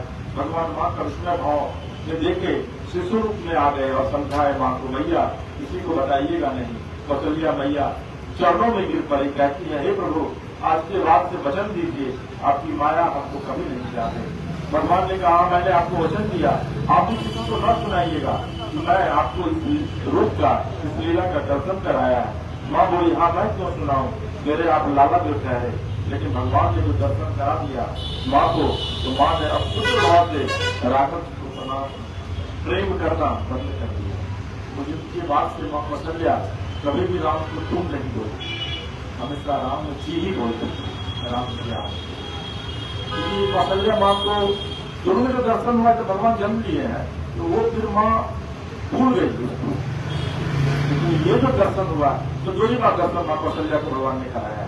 लेकिन अंत से जब वो अवतरित हुए हैं और एक जब भगवान वही खाने की जब भोग लगाते हैं जो ही बात, तो उसके बाद से माता कौशल्या ने प्रभु श्री राम को राम जी कहना शुरू किया। लेकिन इस बात का तो गर्व था ही, इस बात का तो आनंद था ही कि प्रभु ने मेरी कोख से अवतार किया। देखिए माया का प्रभाव हमारे आपके सिर पर जरूरी भी है। लोग कहते हैं कहाँ मुंह माया में फंसे हैं तो सिर्फ करेंगे क्या कहा, मुंह माया में आप नहीं फंसेंगे तो क्या संन्यास ले लेंगे। संन्यास लेने के बाद भी लोग नहीं कर पाते और विरक्त घर में रहकर भी विरक्त हो जाता है। लेकिन इस पर कोई चीज बनती है तो उसका मैं जिक्र कर दूं कि भगवान जब माँ के साथ बैठे हुए हैं पंचवटी में तो मारीच आता है सोने का मृग बनकर। मारीच रावण के मामा है। तो माँ देखती है और प्रभु से कहती है कि प्रभु ये सोने का मालिक जीवन में पहली बार देख रहे हैं, इसको अगर मार के मेरे आइएगा ना तो ये 14 साल के वन की मिसाली हम लोगों के पास रहेगा। ये व्याख्या की गई है लेकिन ऐसा है नहीं। माँ ने प्रभु राम से मारने को नहीं कहा है। प्रभु राम से माँ ने कहा है कि इसको अगर पकड़ कर ले आइएगा तो ये हम लोग जब चलेंगे अयोध्या इसको राजमहल में रखेंगे। तो बड़ी अच्छी पंक्ति है, उसको मैं यहाँ बोला था।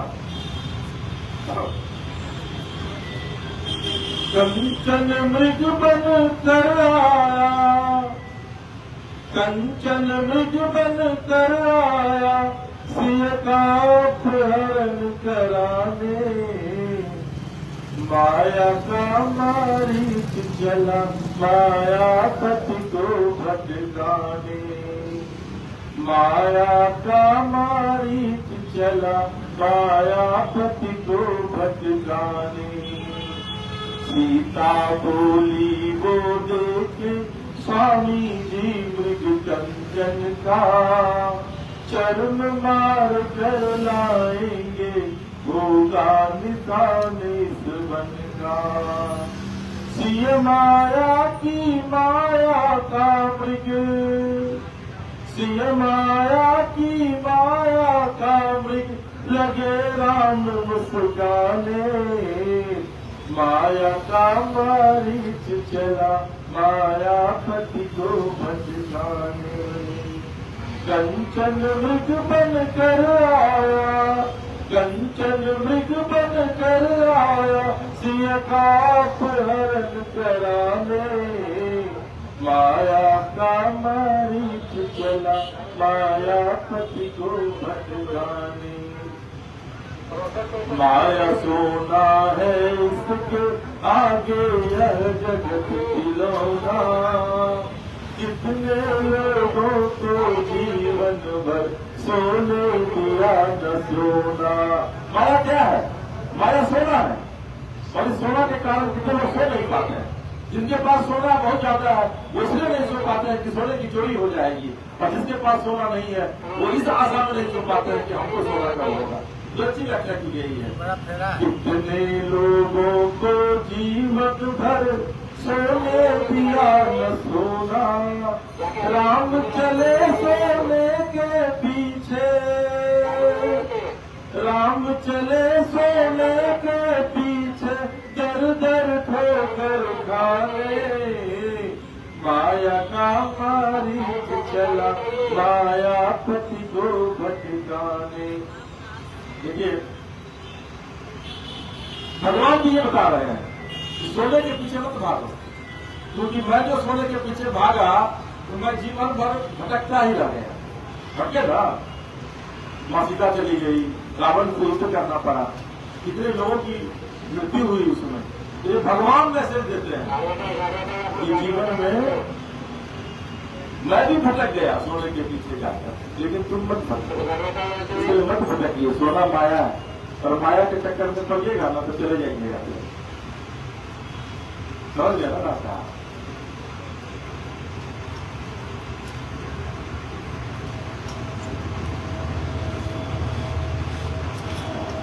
असर करते ही फौरन निकल जाएगा।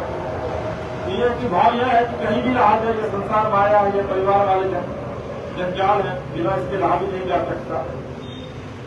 हरिद्वार आप जाएंगे, काशी जाएंगे, मथुरा जाएंगे, विदेश जाएंगे, आपकी वापसी हो जाएगी महीने भर में। लेकिन है क्या ना कि अगर आप क्योंकि इसीलिए कि लेकिन अगर आप माया के बस में पड़ जाएंगे तो फिर जल्दी वापस लौट नहीं पाएंगे। तो देख लीजिए आप, जितने पूंजीपति लोग हैं जो धन के पीछे भाग रहा है, तो इसी माया में धन लगा रहता है। धन उसके पास समय नहीं है राम कथा सुनने के लिए। यहाँ आएगा जब की तारीख में तो आएगा तो अपनी पैसा यहाँ पर डाल देगा, कथा नहीं सुनेगा, क्योंकि वो माया के पीछे भागे और माया भी उसको भटका रही है। कथा भी वही लोग सुनता है उसके लिए प्रभु चाहते हैं कथा का श्रवण करे। कथा में वही आके बैठता है, इसको राम चाहते हैं। इसको राम नहीं चाहते हैं तो आके बैठेगा, मोबाइल में जो लगा रहेगा कभी उसको चला जाएगा। तो बहुत काम है, क्योंकि प्रभु नहीं चाह रहे। बहुत कठिन काम है कथा सुनना। संसार सत्य नहीं है, संसार तब तक सत्य है जब तक हमको परमात्मा का बोध नहीं प्राप्त हो जाता है। अगर भगवान से सच्ची लग जाएगी तो जीवन का नक्शा अपने आप बदल जाएगा। जो छोड़ना है उसमें क्यों चिपकना, परिवार संसार सब हमारे आपके व्यवहार के लिए है। सत्य क्या है ये भोले बाबा ने माँ को बताया है। भोले बाबा श्री राम माँ से बताते हैं, अनुभव अपना सत्य हरि भजन जगत सब सपना, ये शिव पार्वती से कहते हैं। ये हुआ, मैं आपको बताऊं अपना अनुभव कि सिर्फ हरि का भजन ही सत्य है, बाद बाकी सब माया है। यानी ब्रह्म सत्यम और जगत मिथ्या, एकमात्र ब्रह्म ही सत्य है। मतलब पिछली बार इसको निवेदन किया गया था कि सारे कभी लोग घर कमाना देखते रहे, जब प्रधानमंत्री जी ने कहा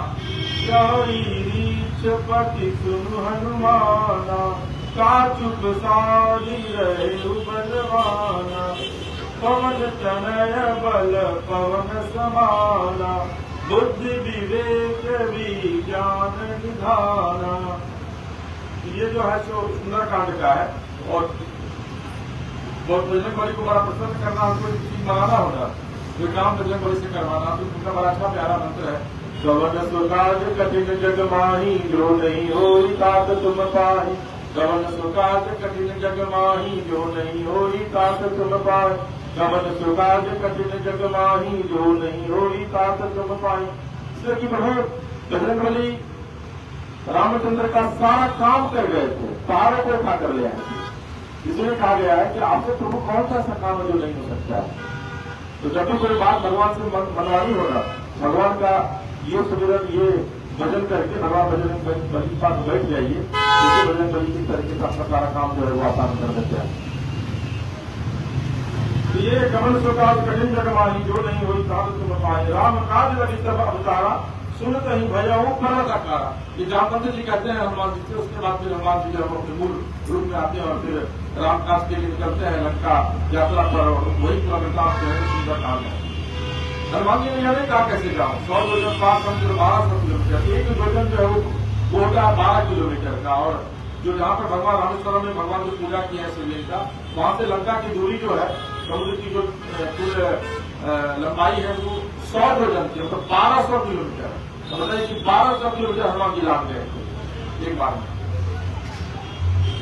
नहीं कहा कि कोई काम कठिन नहीं, भक्त का स्वभाव समझिएगा, संतों ने लिखा है भक्त को कोई काम नहीं, चाहे जो करा लो, 24 दिन वालों, चाहे ठाकुर जी की सेवा करवा लो, भगत वही हो सकता है जो सब काम करने में ही है। आदमी से भजन नहीं हो सकता, आदमी को माला पकड़ा तो जो माला जाएगा अभी हो जाएगा। तो भजन में जो है आप दूसरे पानी रहते हैं, भजन सब लोग नहीं करते हैं। कबीरदास जी ने लिखा है, काम क्रोधी आलसी जिनसे भजन न होए, भजन करे सो सूरमा, जाति वरण कुल कोय। जो सूरबीर बनी भगत हुआ है, जो सबसे पहले उठे, घर का सब काम संपन्न करके और सबसे पहले विमान पर जाकर साला बोले प्रणाम करे, वही भजन कर सकता है। तो भजन जो है वो सब लोग नहीं करते हैं। भगत का ऐसा स्वभाव भगत का होना चाहिए, भगत का स्वभाव प्रेम करने का होना चाहिए। अरे जिस भगवान को हमने देखा नहीं, उसके प्रति बड़ा समर्पण है, और जीते जाके भगवान है, इनसे हम प्रेम नहीं करते। सफाई गाएंगे सिया राम मैं सब जगह जाने, जिसके लिए गाते हो और घर में प्रीति नहीं है तो प्राणी, चौपाई का क्या होगा, घर परिवार के बाद भगवान भाई बाप सब में हमारी प्रीति है, तभी हमारी भक्ति चलेगी। शिव बाबा का परिवार देखिए, सांप चूहा मोर सांप शेर नंदी, इनका आपस में प्रेम है क्या, लेकिन शिव बाबा के भजन के प्रभाव से सब आपस में प्रेम करते हैं। भगत का भाव है कि सब में प्रीति हमारी होनी चाहिए। राम जी का स्वभाव है, इसको पकड़िए।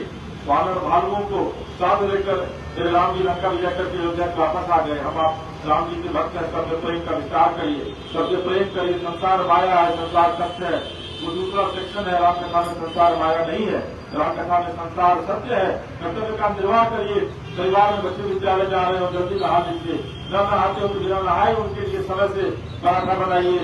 ये ज्यादा भक्ति है, क्योंकि परिवार का निर्वहन करना, दाम्पत्य जीवन में रहते राम कथा करना, दाम्पत्य जीवन में रह करके राम के चरणों पर, राम के पद जीवन पर चलना जो है, ये सबसे बड़ी राम भक्ति है। राम भक्ति का मतलब यह नहीं है कि हम कथा कर रहे हैं तो हम घर परिवार अपना छोड़ दें, कभी सड़क पर आ गई, बच्चे सड़क पर आ गए, राम राम कथा में लग गए। नहीं, वो आपकी जिम्मेदारी है। जिस जिम्मेदारी का निर्वहन आपको राम कथा करते हुए करना है। ये बात अलग है कि राम कथा में समय ज्यादा दीजिए, परिवार में समय कम दीजिए। क्योंकि भक्ति के प्रति अगर आप, प्रभु के प्रति अगर आपकी भक्ति बहुत ज्यादा उस स्टेज पर पहुंच जाएगी तो फिर आपको वैराग्य प्राप्त हो जाएगा। अगर आप परिवार से स्नेह नहीं रखिएगा, पत्नी से स्नेह नहीं रखिएगा, बच्चों से स्नेह नहीं रखिएगा, माँ बाप से स्नेह नहीं रखिएगा, समाज से स्नेह नहीं रखिएगा, तो वैराग्य को प्राप्त कर लीजिएगा। और वैराग्य प्राप्त करना ठीक नहीं है। वैराग्य प्राप्त करना ठीक क्यों नहीं है? क्योंकि हम लोग पारिवारिक जीवन में जी रहे हैं। वैराग्य को प्राप्त वही कर सकता है जो ब्रह्मचर्य है, जो पारिवारिक जीवन में नहीं है, वही वैराग्य को प्राप्त कर सकता है। और हम आप अगर भक्ति के बल पर, साधना के बल पर वैराग्य को प्राप्त करते हैं तो वह पाप नहीं है। जान लीजिए, आप वैराग्य में है, घर में आपकी पत्नी भूखी है, आपके बच्चे भूखे हैं, तो आपको कभी सुख और शांति नहीं मिलेगी।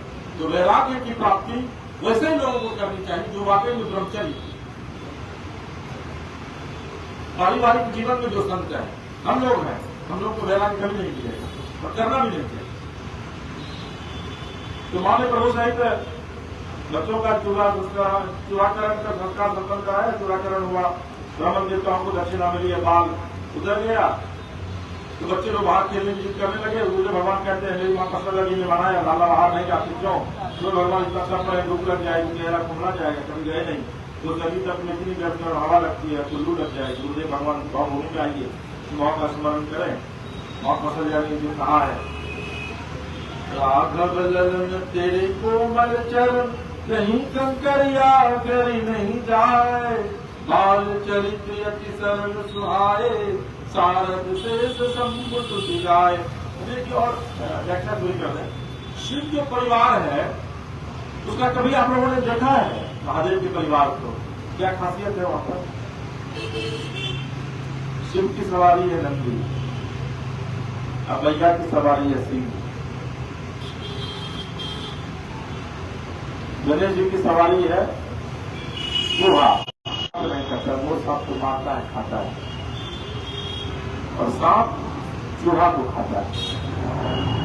लेकिन देखिए तो वहां सब लोग, ये शिव ने एक मैसेज, संदेश दिया इस दुनिया के लोगों को कि परस्पर प्रेम से अगर रहिएगा तो जो एक दूसरे के दुर्विरोधी है वो भी साथ में रह सकते हैं। और यही वजह है कि शेर के साथ नंदी रहते हैं, सांप के साथ में चूहा रहता है, और मोर के साथ में सांप रहता है। तो इतना प्रेरणा लीजिए शिव से, प्रेरणा लीजिए। इसका मतलब ही होता है कल्याण, इसका मतलब होता है कल्याण, तो कल्याण करने वाला है वही शिव है। इसीलिए शिव के विषय में कहा गया चंद्रशेखर चंद्रशेखर चंद्रशेखर पाहि माम, मन मतेश्वर त्राहि माम, गंगधारी तापहारी सौख्यकारी माम, कष्टगंजन भय विभंजन इष्टदानम देहि माम।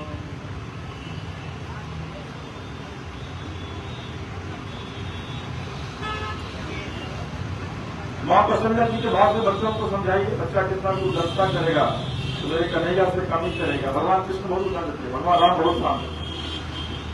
1,00,000 गौ माताएं थी नंद राय जी के, 1,00,000 गौ माताओं का माखन छोड़कर कन्हैया जी बगल वाले घर में चले जाते थे। आपका बच्चा बगल के घर में तो नहीं जाता है, फिर क्यों? प्यार से बचपन जितना सुगंध भाव में पड़ेगा, युवानी में उसका प्रभाव दिखाई पड़ेगा। सिर्फ संस्कार देने के लिए अपनी वाणी और व्यवहार को श्रेष्ठतम प्रदान किया है, बाल मन प्रसन्न हो जाएगा। बच्चे जो सुनते हैं वो नहीं करते, जो देखते हैं वही करते हैं। हमारा व्यवहार मिठास भरा हो तो बच्चों में मिठास भरेगी, हमारे व्यवहार में करवाहट होगी तो बच्चों में भी करवाहट भर जाएगी। घर में भगवत कथा होती रहती है, राम जी थोड़े बड़े हुए, उनका जन्म संस्कार हुआ भाइयों के साथ। बड़े कुमार जब ही सब भ्राता, दिन गुरु जी तू माता। जन्म संस्कार हो गया तब गुरु गृह गए पढ़न रघुराई, अलग काल विद्या सब आई। राम जी गुरुकुल पढ़ने गए, थोड़े समय में विद्या अर्जन करके आ गई। पढ़ना नहीं पड़ा, क्यों? संस्कार तो करना हो तो बच्चों को 5 बातें सिखाई है। बेटा प्रातः काल उससे बड़ों को प्रणाम करना, धरती माँ को प्रणाम करना, बच्चे उनके बिस्तर पर बैठकर हाथ का आपस में दर्शन करें, हाथ का दर्शन करें। करागरे बसर के लक्ष्मी, हाथ के अगले भाग में लक्ष्मी जी का वास है। पुरुषों में बच्चों में जिसकी सूर्य रेखा जितनी तीव्र होती है उसको अपनी विद्या प्राप्त होती है। उतना कट उतना भेद।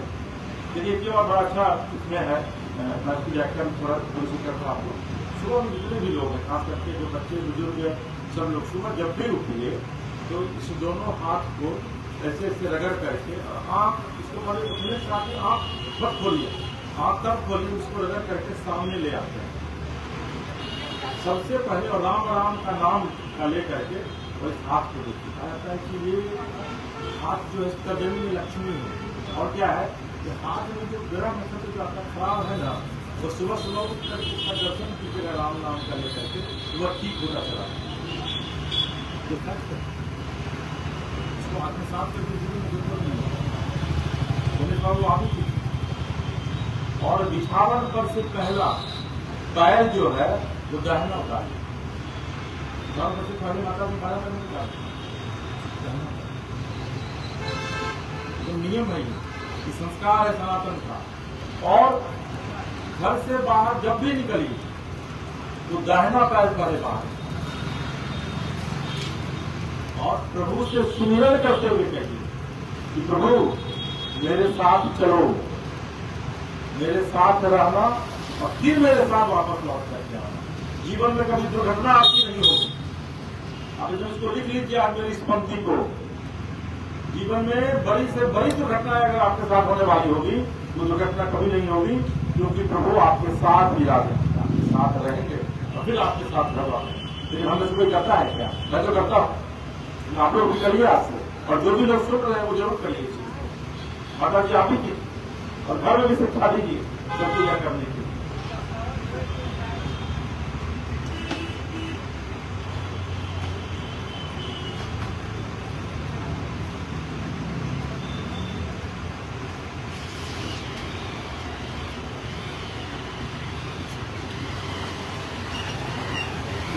देखिए पंक्ति प्रसंग है, इसमें लिखा है 4 वस्तुएं बिना पढ़ाई किए अपने आप बढ़ती है। मनुस्मृति और विद्युत नीति में भी एक ही श्लोक है, दोनों में थोड़ा अंतर है। अभिवादन शील से नित्यम वृद्धोप से चत्वारि तस्य वर्धन्ते आयुर्विद्या यशोबल। नित्य जो अभिवादनशील होता है, आयु विद्या के जीव बल अपने आप वृद्धि को प्राप्त होती है। बहुत सा कठिन कार्य है, बच्चों को शिक्षा दीजिए। ये व्यवहार सिर्फ संस्कार के निमित्त है। एक दूसरे को जब हम प्रणाम करते हैं तो आशीर्वाद देना, उसके रूप आशीर्वाद दे देते हैं। आशीर्वाद बोलने की जरूरत नहीं है, आशीर्वाद अपने आप निकल कर बाहर आता है। गुरुकुल में प्रभु ने सीखा, बच्चे कथा सुने कब? जब घर में कथा हो, प्रातः सुबह हरिओम चरण जी का एक पद है, जिस घर में हो आरती चरण कमल चित लाए, कहाँ हरि वासा करे दिव्य लोक से आए।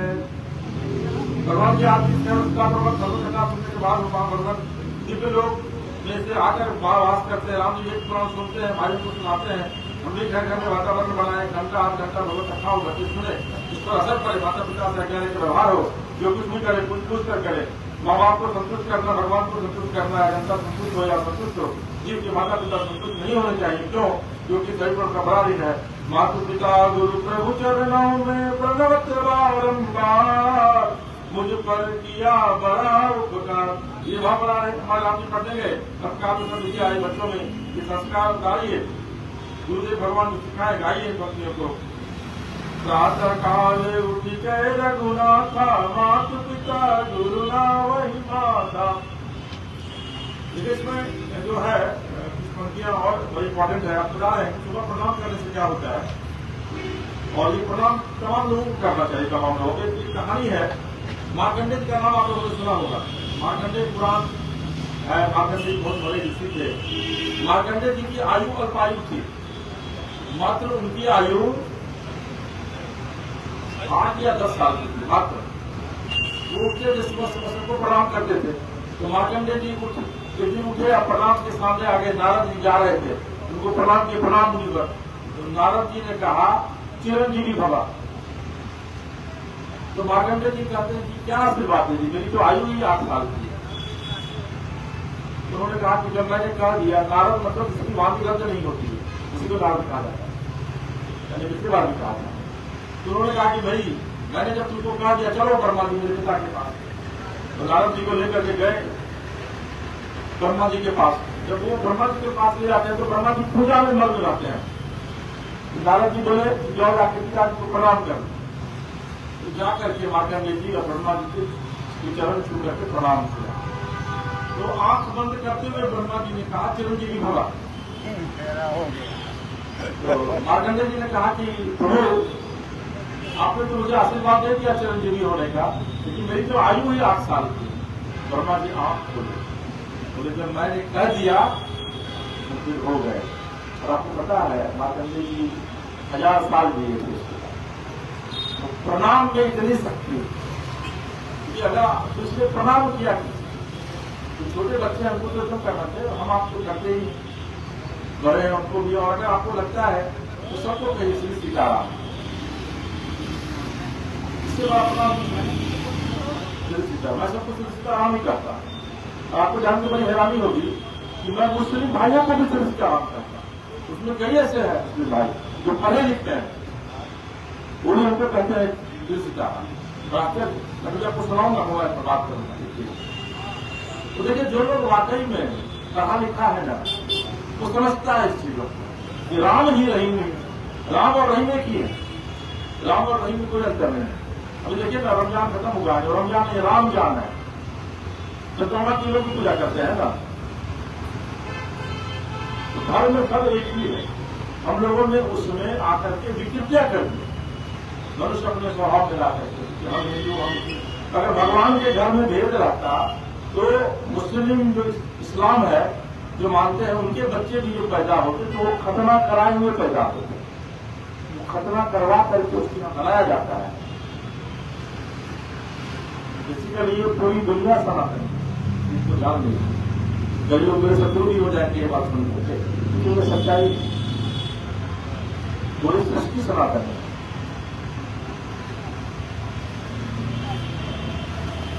राम जी प्रातः काल करते हैं, श्रेष्ठों को प्रणाम करते हैं, भाइयों से प्रेम करते हैं, मित्रों के साथ बैठकर प्रसाद ग्रहण करते हैं, आज्ञा मानकर व्यवहार करते हैं, भागवत कथा श्रवण करते हैं। कथा सुनने से संस्कार अपने आप से सबको प्राप्त होता है, कथा का प्रभाव कब होता है यह पता नहीं चलता, अपने आप होता है। जब होना होगा 1 दिन में हो, 2 दिन में हो, 10 दिन में हो, कथा प्रभाव जीव के जीवन में सर्वथा फलित होता है।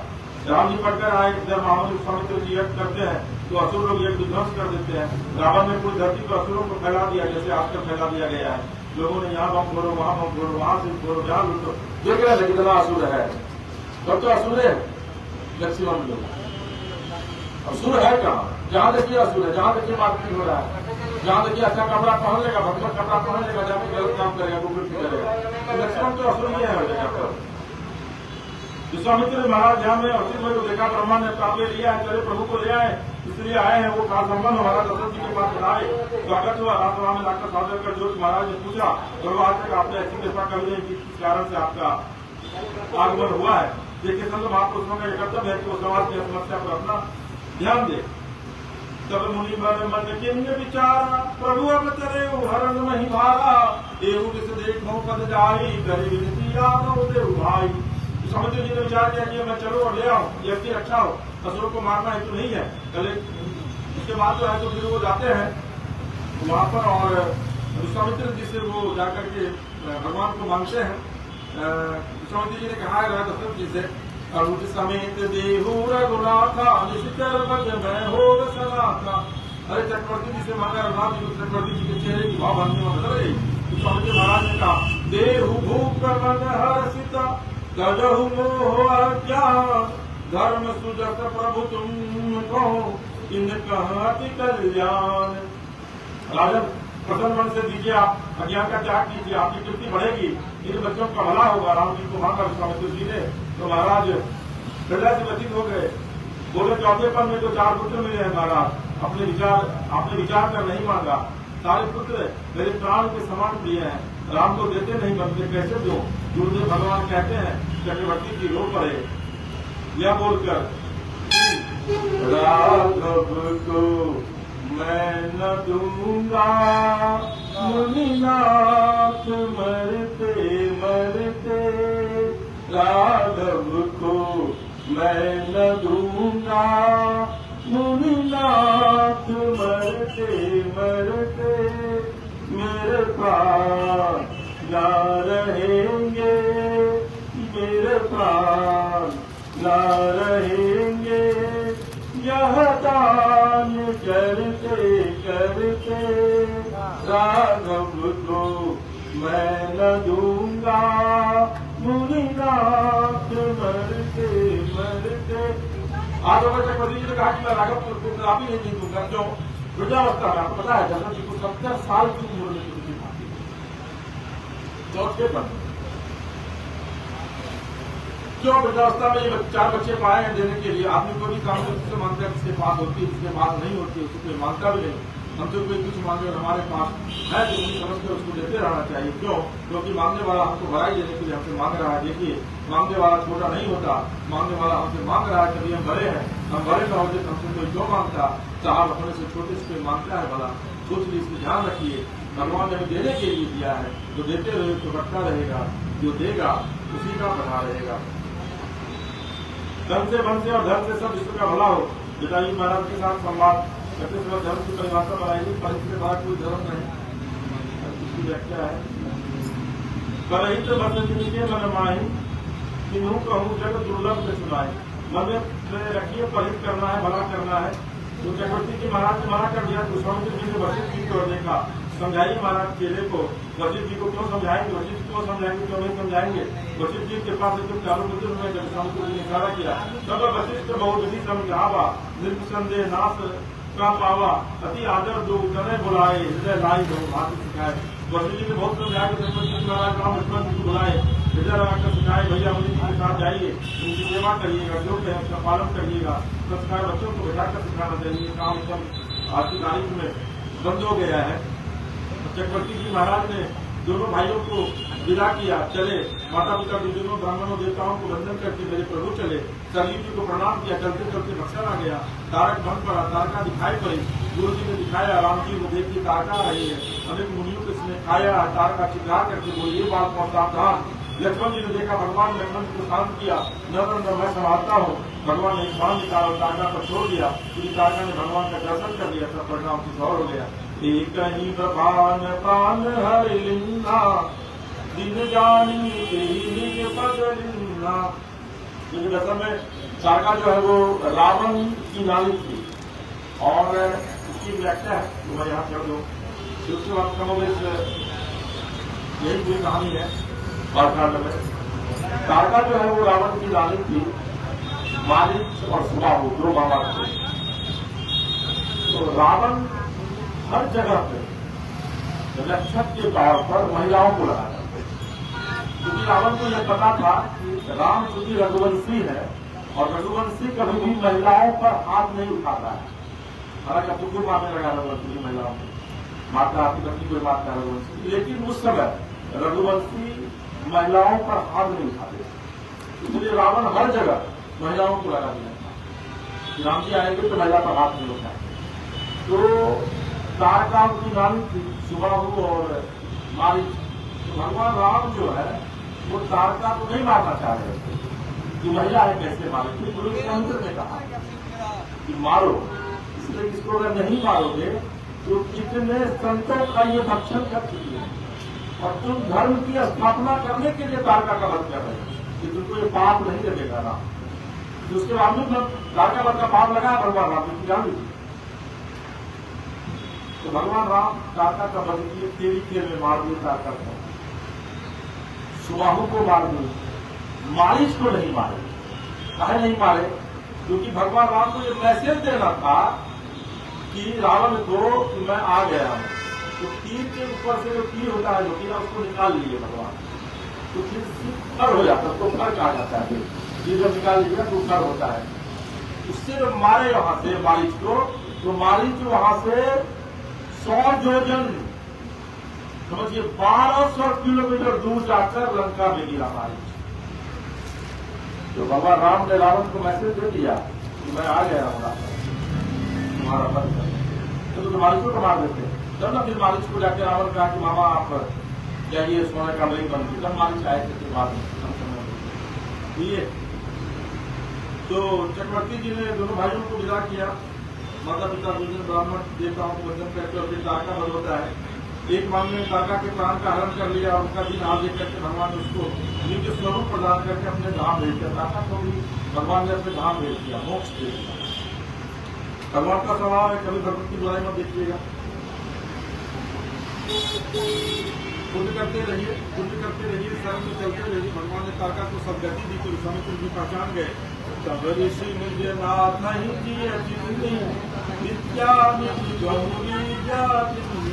परमात्मा से यह मेरे साथ राम भजन को जो विद्या दी विश्वामित्र जी ने, जिससे भूख लगे न प्यास के, जिससे कि राम जी पूरी ला संपन्न कर। विश्वामित्र जी ने उसमें एक मंत्र दिया जिससे कि राम और लक्ष्मण को जीवन में, मतलब जब वो चाहेंगे तभी भोजन कर सकते हैं राम लक्ष्मण, तो उनको भूख नहीं लगेगी। ये विद्या विश्वामित्र जी ने दिया तारका वध के बाद, क्योंकि वो समझ गए कि ये प्रब्रह्म है।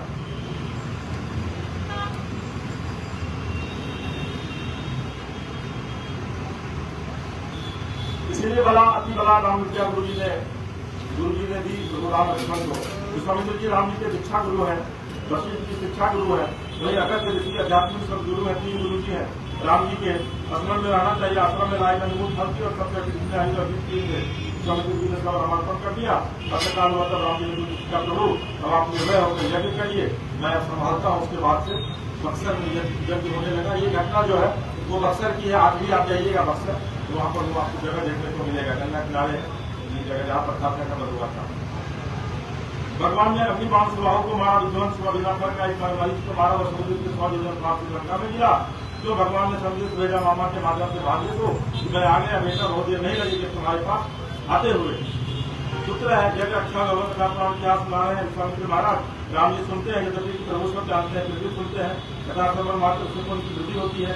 जानते तो हम आत्मा का जितनी जानते हैं उसकी बात सुने तो और पुण्यवर्धन होता है। ऐसी कथा है। ठाकुर जी का खुद राम जी रहे गुरु सेवा में। एक दिन विश्वामित्र बाबा ने कहा राम जी जनकपुर से जनकराज का संदेश आया है, उनकी विद्या का उत्तम रखा गया है, चलो देखते भगवान किसको बढ़ाई प्रतिष्ठा प्रदान करते हैं। राम जी कहा चले तो बस धनुष्य अगर रखा गया है सुनकर राम जी चल दिए। बीच मार्ग में एक आश्रम दिखाई पड़ा जहाँ वृक्षों में हरा भरा पत्र, नजारों में पुष्प, लताएं मुरझाई पड़ी। आश्रम के किनारे में एक पत्थर की प्रतिमा पड़ी थी। राम जी ने पूछा प्रभु यह विग्रह कैसा? गुरु जी ने कहा गौतम नारी श्राप बस उपल देह धरि चरण कमल रज चाहती कृपा करहु रघुवीर। हे राम जी, गौतम जी की दया है। अहिल्या जी देव बुद्धि गौतम जी ने आपके शिरस्य साप मुक्ति साप मोचन कहा है, तो हे राम जी कृपा करें। भगवान कृपा तभी करते हैं जब कोई संत कहता है, कोई ऋषि कहता है। ऐसी कृपा उनकी नहीं होती है। भगवान ने गुरुदेव से सुनी और हृदय स्पर्श कर दिए। परस्त पद पावन शोक न सावन प्रकट भई तप पुनीर सही। भगवान को देखा अहिल्या ने हाथ जोड़ लिया और कहा प्रभु मेरे देव ने जो श्राप दिया था बहुत भला किया था। हे नाथ मेरा मन जिस योनि में जाए आपके चरणों में लगा रहे। भगवान से यही मांगना है कि मेरा मन भगवान में ही लगा रहे। आप सबकी समस्या होगी, जब भजन करते हैं तो मन कहीं और चला जाता है। यहाँ पर देखिए अहिल्या जो है वो अहिल्या किसी जान लीजिए अहिल्या नहीं होता है और आधार जो आता है अहिल्या नहीं होता है और अहिल्या होता है। अहिल्या अहिल्या का मतलब क्या होता है? और होता है गुरु और अहिल्या का मतलब होता है हल चलाने वाला। जो कुरुता पर हल चलाए वही अहिल्या है। अहिल्या भगवान ब्रह्मा की मानस पुत्री थी और अहिल्या से गौतम जी की शादी क्यों हुई? ब्रह्मा जी ने। और अहिल्या उस समय की सबसे सुंदर स्त्री थी। अहिल्या एक ऐसी स्त्री थी जिसको वरदान मिला था कि वो कभी भी वृद्ध नहीं होंगी। अहिल्या तो अहिल्या पर इंद्र भगवान मोहित हो गए। इंद्र भगवान ने कहा भाई अहिल्या से मैं शादी करूंगा। तो ब्रह्मा जी ने कहा कि सृष्टि की 7 बार परिक्रमा करके जो आ जाएगा उसकी शादी मैं अपनी पुत्री अहिल्या से कर दूंगा। अब ये जो है वो चल दिए धरती सातों भूमंडल का परिक्रमा करने इंद्र जी। गौतम ऋषि वहीं बैठे हुए थे। गौतम ऋषि ने देखा तो उन्होंने कहा उन्होंने एक गाय माता जो है वो एक बछड़ा को जन्म दी थी। गाय माता उसी समय तो कहा कि गाय माता उस समय बच्चे को जन्म देती है, बच्ची जो भी है उसको जन्म देती है। उस समय अगर आप 7 बार परिक्रमा कर लेते हैं उसका तो वो 7 भुवन की परिक्रमा माना जाता है। तो गौतम मुनि बड़े डाले थे वो कर लिए, उसका कर लिए तो भगवान ब्रह्मा जी शादी कर दी। इंद्र आए, इंद्र बहुत क्रोध में आ गए, चले गए वो उन्होंने कहा मैं बदला लूंगा। इसलिए इंद्र जी को सबसे ज्यादा खतरा रहता है भगवान, जो वेद कहता है। तो उसके बाद फिर एक व्याख्या है, व्याख्या नहीं करनी चाहिए क्योंकि माता अहिल्या माँ है हम सबकी। तो वो सुबह में माँ गंगा ने कहा, दोपहर में ही चांद जो है वो मुर्गा बन करके आ गया गौतम मुनि के आश्रम में आकर के बांध दिया। तो 12 बजे रात में लगा गौतम ऋषि को सुबह हो गया, तो गंगा स्नान करने चले गए। 12 बजे रात आता है, देवराज आते हैं, फिर उसके आगे की जो कहानी है। तो उसके बाद गंगा माँ कहती है गौतम मुनि से कि इंद्र आया है छल करके तुम्हारी पत्नी के पास, तुम्हारा रूप बदल कर। जब वो आते हैं वो देखते हैं सामने चांद को कि वो पहरेदारी कर रहा है। जो चांद मुर्गा रूपी चांद जो थे वो जोर जोर से बोलने लगे तो इंद्र भागे। उसी समय गौतम जी ने चांद को श्राप किया कि तुम भले ही बहुत सुंदर हो, बहुत कंचन हो, लेकिन आज मैं तुम्हें श्राप देता हूं कि राहु की छाया तुम पर रहेगी और जब तक ये सृष्टि रहेगी तब तक तुम्हारे ऊपर खड़ा रहेगा। ये गौतम मुनि का भी हमें श्राप होता है। और देवराज इंद्र को उन्होंने श्राप किया और कहा कि इंद्र आप देवताओं के राजा हैं, फिर भी आपकी पूजा कभी नहीं होगी इस सृष्टि में। देवराज इंद्र की पूजा नहीं। और उसके बाद पत्नी को उन्होंने, पत्नी का कोई कसूर नहीं, उन्होंने माता अहिल्या को श्राप दिया और कहा कि तुम पत्थर की हो जाओ, क्योंकि तुम इतने लंबे समय तक मेरे साथ रहने के बाद भी तुमने अपने पति को नहीं पहचाना। यही श्राप था माता अहिल्या को। और ये भी कहा कि त्रेता युग में भगवान राम खुद आएंगे और तब तुम्हारा उद्धार होगा। भगवान राम जब जाते हैं तो सिर्फ फायर स्पर्श करते हैं गाँव में, और वो पत्थर की सच्चाई है। तो पत्थर की जो प्रतिमा थी वो फिर माता में तब्दील हो जाती है। और माँ कहती है कि मैं अपने पति को धन्यवाद देती हूँ कि उन्होंने मुझे श्राप किया, क्योंकि अगर मुझे वो श्राप नहीं देते भगवान नहीं मिलता, तो जिस प्रभु के चरण रज से माँ गंगा निकलती है, उस प्रभु का चरण चलकर आया मेरे पास मेरा उद्धार करने के लिए। समझिए अहिल्या कितनी तपस्वी नारी, जिस भगवान के चरण के रंग की धूली के धन को पाने के लिए पूरा ब्रह्म लगा रहता है, वो चरण खुद आकर के माँ अहिल्या का स्पर्श करके माँ अहिल्या का उद्धार करता है। समझिए माता अहिल्या की क्या महिमा। राम लक्ष्मण प्रभु के साथ चलते हैं, राम धारे जहाँ गंगा मैया, कृष्ण स्वामी ने लिखा 10,000 दूर तक दूर बैठे रहे और गंगा मैया का जयकारा लगाने में उसके सब पाप फंसने जाते हैं। ये लोग जाते हैं गंगा जमुना सरस्वती के संगम में स्नान कर रहे हैं, ये लगी है त्रिवेणी में। बाबा ने गंगा जी पृथ्वी पर कैसे आए, तो राम जी को कोई कथा पता नहीं है, राम जी को पता है, बिल्कुल सुन रहे हैं। प्रभु ने बड़े प्रेम से सुना, स्नान किया, जरूरत किया, विधि पूर्वक ठाकुर जी ने उसके पश्चात ब्राह्मण देवताओं को दक्षिणा भेंट की। गुरु रामकृष्ण मुनियों के संग आगे चले, विजयराज का नगर जनकपुर आया। जनकपुर का दर्शन किया, जनकपुर साधकों का नगर, महापुरुष लोग जाता हूँ खड़े हैं, आग लगी है, गुड़िया बनी है, सब लोग अपने अपने आनंद में भगवत स्मरण कर रहे हैं। राम जी को ऐसे हैं, ऐसे है ही सुभग सुचि संता धर्मशील ज्ञानी हृदयवंतिका। इसके बाद फिर प्रभु राम जो है वो जाते हैं वहां पर, फिर राम जी का माता जानकी से साथ एक वन में जब बाग में जाते हैं फूल तोड़ने के लिए, वहां पर माँ जानकी भी आती है। माँ जानकी का वो आमने सामने होते हैं राम, तो राम जब देखते हैं माँ जानकी को, तो माँ जानकी भी देखती है। माँ जानकी लक्ष्मी है, भगवान नारायण है, एक दूसरे से उन्होंने सम्मान करते हैं। और इसी पता चल जाता है माँ जानकी को कि प्रभु जी, प्रभु अब आ गए हैं, अब मेरी शादी जो है वो प्रभु के साथ होगी। तो ये मृत्यु पंक्ति है कि एक लिए सब ही जहाँ लगी प्राणी मन उसका राम सुनिवान। जहाँ तक चीज वहां तक सबको भी है करना चाहते हैं। राम जी ने छिपा लिया, मुस्कुरा के प्रभु कहते हैं मुझे बताइएगा नहीं बात ठीक है। जब स्वामी जी ने समझ लिए बोले राजन प्रभु को बड़ी राजा दशरथ जी के पुत्र है, राम और लक्ष्मण है, भैया की रक्षा के लिए इनको लाया है, सारा जगह साक्षी है, अनेक राक्षसों का मदद किया, मेरे यज्ञ की रक्षा की, आपकी तुमको पत्रिका आई अपवाद हेतु मुझे आना ही था, तो मैंने सोचा आश्रम से जाऊंगा तो देर होगी, ऐसा जगह दर्शनाथ लाया। हाँ महाराज धन्य हो गए, धन्य हो गए। स्वामित्र जी को जनक जी को लेकर अंदर गए, कहा अभी विस्तृत जितनी मित्रों व्यवस्था तो सबकी बाहर भी चक्रवर्ती जी महाराज के पुत्रों के साथ आए हैं, इसके लिए इनकी जो व्यवस्था कसी पूजा चाहिए जैसे देवता बस लेकर चले सुनकर व्यवस्था बनाई है। भोजन हुआ, सब कुछ हुआ, जब सब हुआ उसके बाद जो है सो फिर भगवान गुरु स्वामी को जनक जी कहते हैं कि ये जो बेटी है जानकी इसके लिए स्वयंवर रचा गया है। ये स्वयंवर वाली जो कथा है ये रामचरितमानस में उसके बाद में इसकी रचना की है, लेकिन वाल्मीकि जो रामायण है इसमें स्वयंवर रचना की बात नहीं की गई। उसमें कहा गया है कि विश्वामित्र जी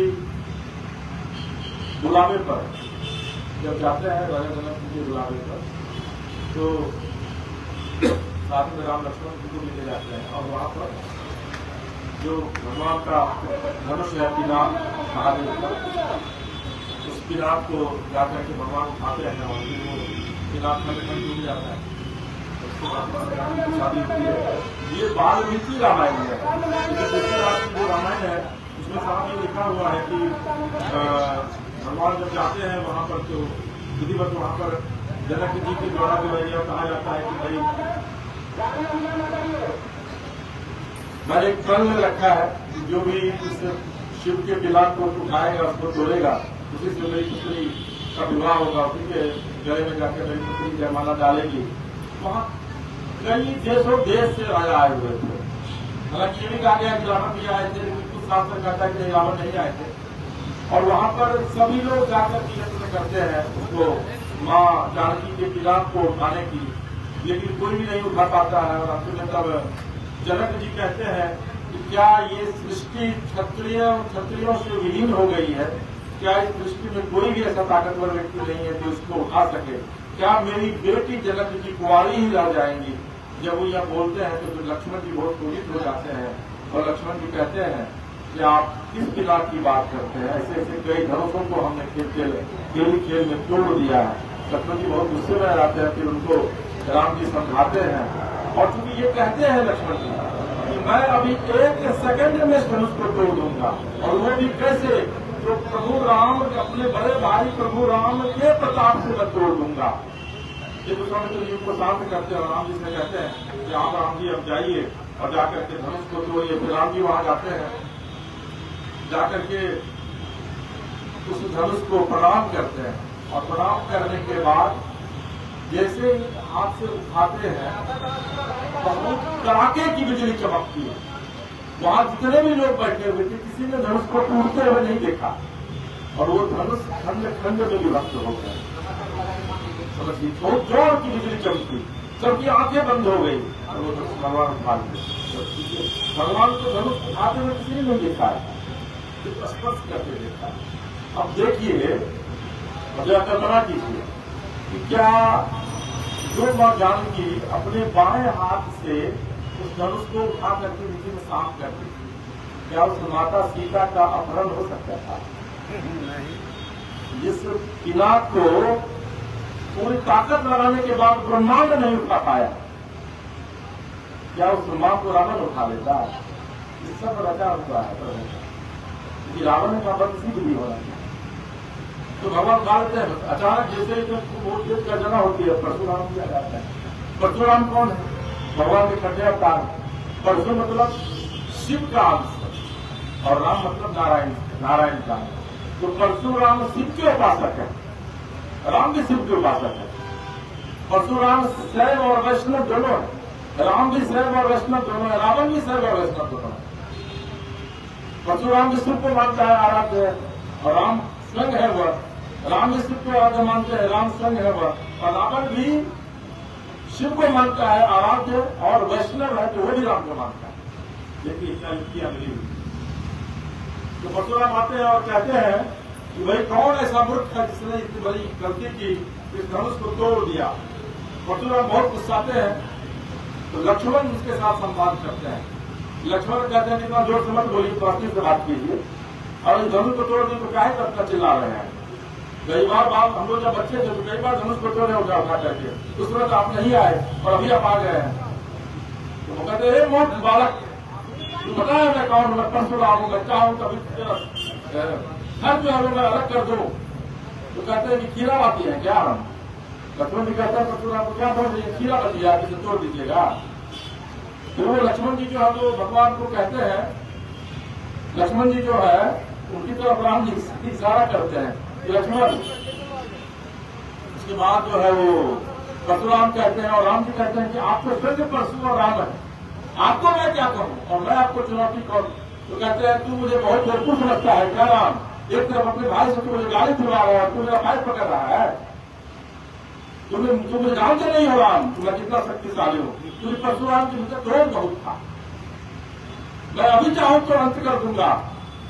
तब राम कहते हैं, तब देखिए बच्ची पंक्ति दूसरा आपने में लिखा है, तो लक्ष्मण जी पहले कहते हैं, बोले लखन सुनो मुनि ज्ञानी, संत नहीं होते अभिमानी। लक्ष्मण जी कहते हैं कि आप लोग मैं संत हूं, मैंने संहार कर दिया कई बार क्षत्रियों से सृष्टि को। तो संत कहीं अभिमानी होता है क्या, संत को कहीं छोड़ जाता है। परशुराम जी और क्रोधित हो गए, परशुराम जी और क्रोधित हो गए, बोले कि राम समझाओ अपने भाई लक्ष्मण को, नहीं तो मैं अभी मेरा पर्दा निकल जाएगा। तब राम कहते हैं कि परशुराम जी आपने अपने भक्त को नहीं पहचाना। और रही बात रघुकुल की, साफ लिखा है वाल्मीकि और तुलसीदास ने कि रघुकुल को अगर काल भी आकर चुनौती दे दे तो उसकी चुनौती को भी मैं स्वीकार करता हूं, रघुकुल स्वीकार करता हूं। तो आप अगर मुझे चुनौती दे रहे हैं तो आपकी चुनौती को मैं स्वीकार कर लूंगा, लेकिन मैं फिर कहता हूं परशुराम जी मैं तो आपका सेवक हूं। तब परशुराम जी को लगा अरे मैं ये क्या कर रहा हूं, और फिर जब वो आंख बंद करते हैं तो देखते हैं सामने नारायण होते हैं। तब वो कहते हैं कि राम मेरा भ्रम दूर कर दीजिए आप। तो बोलते हैं कैसा भ्रम, बोले मेरे पास जो यह धनुष है ना, ये विष्णु का धनुष है, आप उस धनुष पर पंचांचा चढ़ा के दिखा दीजिए, मैं समझ लूंगा कि मेरे नारायण स्वयं आ जाएगा। और कहा यह जाता है कि परशुराम जी हाथ ऐसे जैसे निकाले अपने कंधे से धनुष, वो धनुष स्वतः भगवान के पास आ गया और उस पर धनुष पर प्रत्यंचा खुद चढ़ गया, भगवान को चाहना नहीं था। और उसके बाद परशुराम जी भगवान राम को प्रणाम करते हैं और कहते हैं मैं पहचान गया आपको, ये जगतपति मैं पहचान गया। भगवान राम क्या है, भगवान राम जगतपति है। और भगवान शिव क्या है, भगवान शिव जगत पिता है। इसकी वजह से क्या है, राम अवधपति से जगतपति बन गए, राम अवधपति से जगतपति बन गए, राम जब बन गए राम तब बन गए, राम जब बन गए राम तब बन गए, अच्युतम केशवम कृष्ण दामोदरम राम नारायणम जानकी वल्लभम। राम अवध से कब जगतपति बने, जब वो बन गए, जब वो जंगल गए तब वो बन गए। राम जब बन गए तब राम बन गए, बल्कि जान लीजिए आप, जब माता हरिया का उद्धार किया था भगवान ने किसी बक्सर में, कहा था कि बक्सर में लोग आते हैं, सीतामढ़ी लोग आते हैं दरभंगा, उसमें बड़ा ये है। और एक पता है अहिल्या कौन थी, अहिल्या हनुमान जी की अपनी नानी थी। अहिल्या की एक ही बेटी थी, माता अंजना। तो हनुमान जी का ननिहाल बिहार में है, याद है। अब इसको मान लीजिए बक्सर, सीतामढ़ी, दरभंगा ऐसी की जगह नहीं है। तो अहिल्या माता की पुत्री है मां अंजना, और अंजना की पुत्री है पुत्र है हनुमान। तो उसके बाद जो है तो फिर कहते हैं कि उस धनुष पर जब तीर चढ़ गया, भगवान राम कहते हैं कि परशुराम जी अब चूंकि ये प्रत्यांजा चढ़ गई है तो आपको इसको छोड़ना जो बड़ा अनिवार्य है। कहां छोड़े? उन्होंने कहा दक्षिण दिशा में छोड़, क्योंकि उस पर राक्षस बहुत है। लेकिन भगवान दक्षिण दिशा में तीर को छोड़ते हैं और राक्षस बहुत सारे काम होता है। उसके बाद फिर शादी विवाह की तैयारियां शुरू होती है। मां करके माला पहनाती है और ये संदेशा जो है स्वामी जी कहते हैं जनक जी से, ये संदेशा भिजवाइए अब महाराज को कि वो बारात साफ करके आए। और 1 महीने तक धनुष, भगवान के धनुष तोड़ने के 1 महीने बाद जाकर के शादी हुई। 1 महीना लगा था वहां से दशरथ जी को बारात को लेकर के आने। तो आज हम लोग इस कथा का समापन बालकांड में यहीं पर करते हैं। इस पंक्तियों के साथ कथा समापन जब भी कीजिए, शुरुआत जब भी कीजिए तो भगवान का सुमिरन कीजिए और आप लोग भी गाइए हमारे साथ। हरे राम राम राम सीता राम राम राम, हरे राम राम राम सीता राम राम राम, सीता राम राम राम सीता राम राम राम, हरे राम राम राम सीता राम राम राम। कथा विसर्जन होत है शंभुनाथ हनुमान, राम लखन श्री जानकी सदा करहु कल्याण।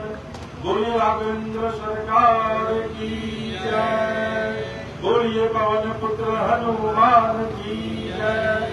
नमः पार्वती पतये हर हर महादेव। भक्तजनों, आज की ये कथा यही विश्राम लेती है। फिर अगले शनिवार को कथा का जो 5वां संस्करण है, 5वां दिवस है, वो शाम के 6:30 बजे से यहाँ आरंभ होगी। और रविवार को रामनवमी के दिन 12 बजे यहाँ रामनवमी का ध्वज फहराया जाएगा। और उसके बाद से यहाँ पर प्रसाद वितरण का कार्यक्रम होगा और वो कार्यक्रम आपके आगमन तक चलता रहेगा। यानी कि आप जब तक आते रहेंगे तब तक वह कार्यक्रम चलता रहेगा। मुझे पूरी उम्मीद है कि आप भक्तजनों का स्नेह का, भक्तजनों का प्यार हमें मिलता रहेगा और प्रभु राम की कृपा आपके और आपके समस्त परिवार पर बनी रहे। श्री सीता राम।